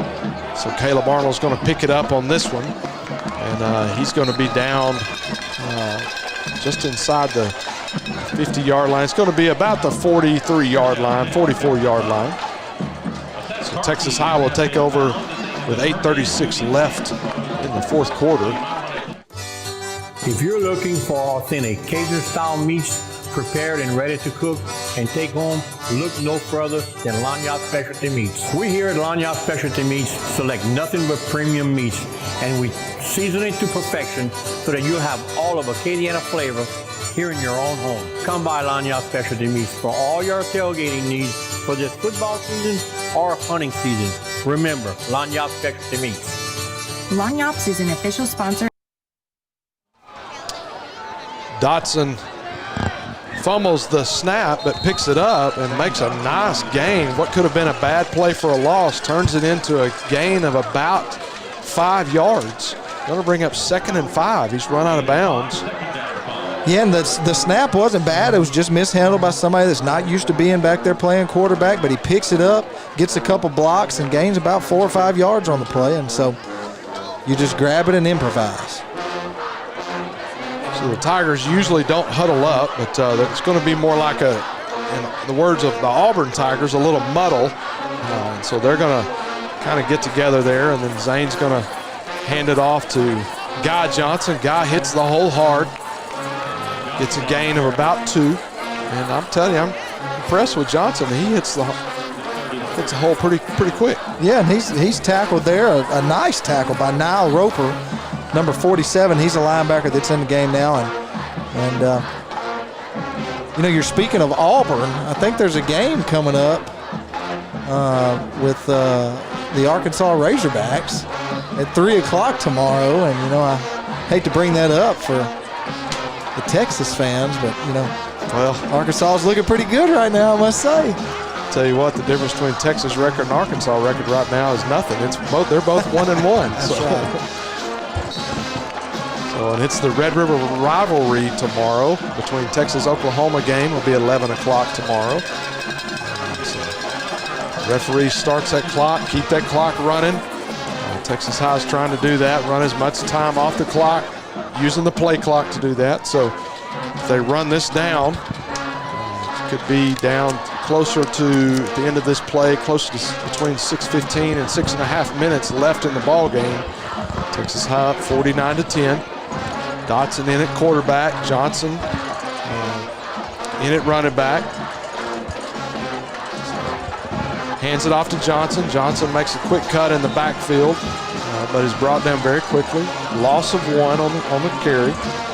He has big guy number 94, Seth Bell, that's in now, a defensive tackle.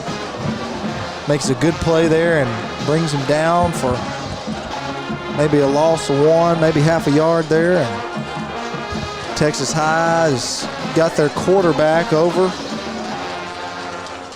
getting the plays from the coach, and they're going to let as much time tick off of that clock as they can let.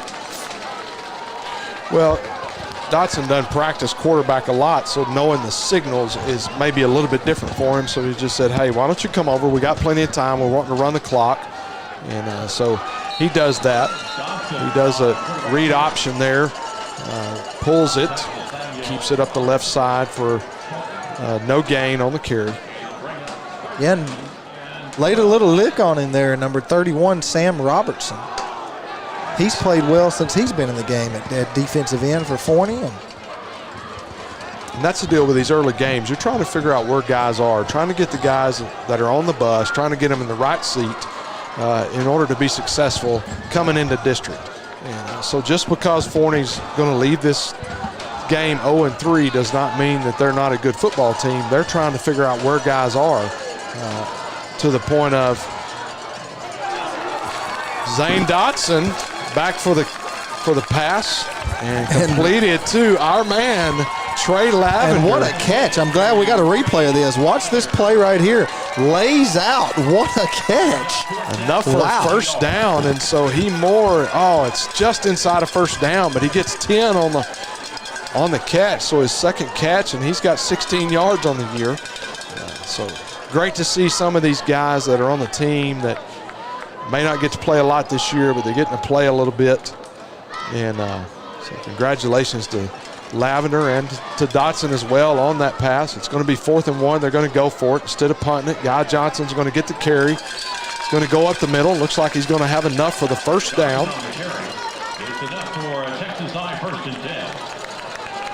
And you know that catch wasn't for a touchdown, but you know that might be the catch of the game.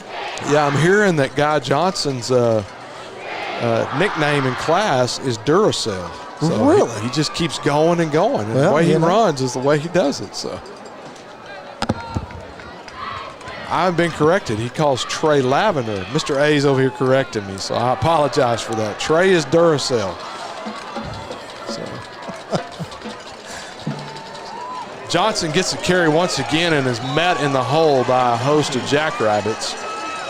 Yeah, and that was led by number 20, Dylan Patrick, who's in at linebacker now for Forney. And yeah, it was just a breakdown on the offensive line there for Texas High, but the clock is still rolling. It's going to be a gain of 1. Dotson over talking with Coach Stanford to get the play.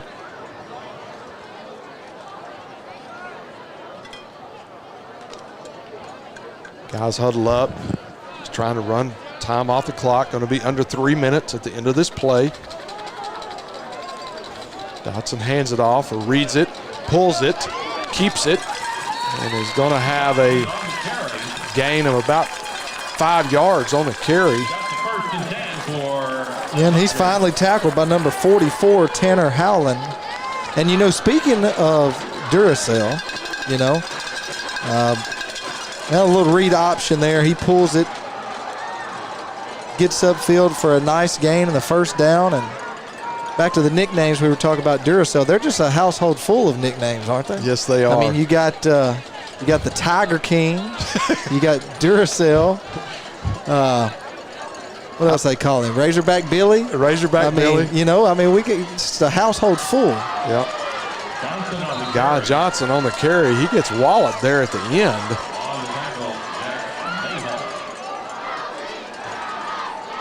Dotson comes over to the sidelines with 2 minutes left in the game.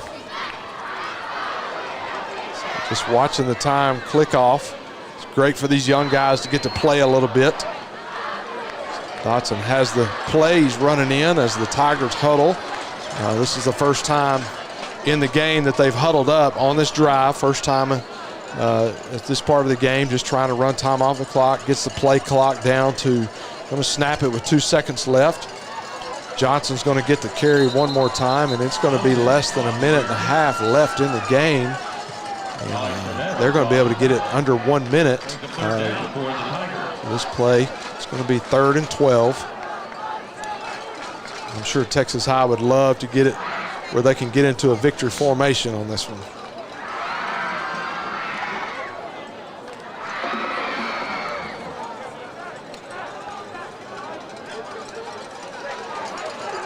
Tell you what, you can tell people are appreciating football because this game is out of hand and there's still a lot of fans in the stands. You don't realize how much you appreciate stuff until you don't have it. That's right. That's right. You know, it's homecoming. People are excited. Yes. About Texas High football this year, and rightfully so. They've got something to be excited about. And if you have not come out to see these Tigers play yet this year, you need to try to make the next home game. I mean, there's something special to watch. We're enjoying watching them from up here, and man, they are exciting to watch, and can't wait to see what they do in the weeks to come. So because of COVID season, the players run across, basically wave at each other, congratulate each other from a distance. For obvious reasons, they do that. And so congratulations to both teams, to the Jackrabbits, wishing them a safe trip home tonight. But that's going to conclude the game. Texas High 49 and Forney 10. So as we finish up tonight, and just a great win for the Tigers. What I liked is the offense was really clicking tonight, and I think from a coaching staff perspective, defense has been really good this year so far, but the offense really got to clicking tonight, and so I know that in film they're going to find some things they need to work on, but they got to be pleased with the performance on the offensive side of the ball tonight. Yeah, you know, they came out from the get-go, and it was kind of sloppy at times, and they were trying to get their tempo going. But the good thing was that Forney came out, and they tried to get their tempo going as well, and it didn't work for them. So both teams struggled. You know, it's hard when you have all of these things that happen, like homecoming. You're not on your normal schedule. All of those kind of things can mess up a game plan and how you start a game. But, you know, just like we talked about, they were, you know, a little hesitant coming out, and it was a little sloppy. And then, you know, halfway through the first quarter, they got things rolling, and Texas High never looked back. They sure didn't. They sure didn't. And Texas High, they're going to have an off week next week, and then we begin district at Mount Pleasant, and then that could be a good game. Mount Pleasant has always historically been a thorn in Texas High's side, but I have a feeling this team is on a mission. They're very focused.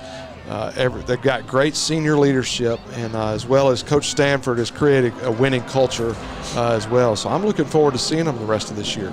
Yeah, and speaking as a former coach, you talk about Coach Stanford.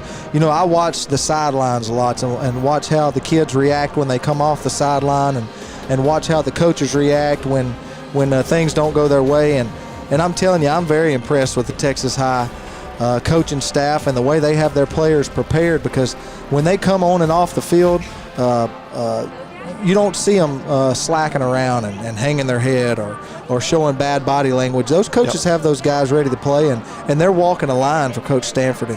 And a lot of times when you have a coach come in like that can set a standard that high, and the players respond to it and try to reach that, a lot of times you see success. And so I think that's part of one of the biggest parts of what you're seeing here is that high standard that's been set by Coach Stanford, and those kids are trying to get up there.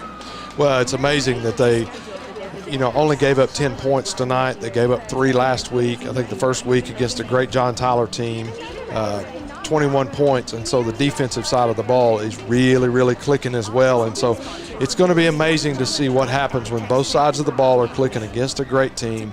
Not to take anything away from Forney, played a great game tonight. They're just young.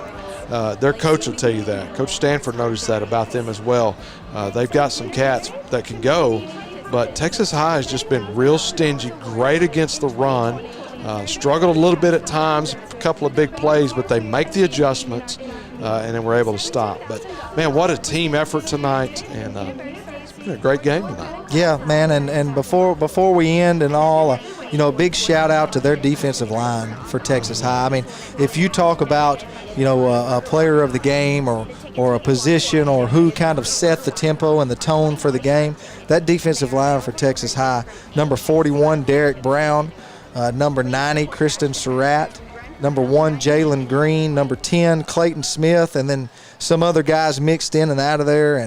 And, man, they really set the tone tonight. And I truly think that the defensive line tonight was the difference in the game. Absolutely. And we said from the beginning, the battle is always up front. And you hear coaches talk about that a lot. And so tonight it was a battle up front, and Texas High prevailed as well.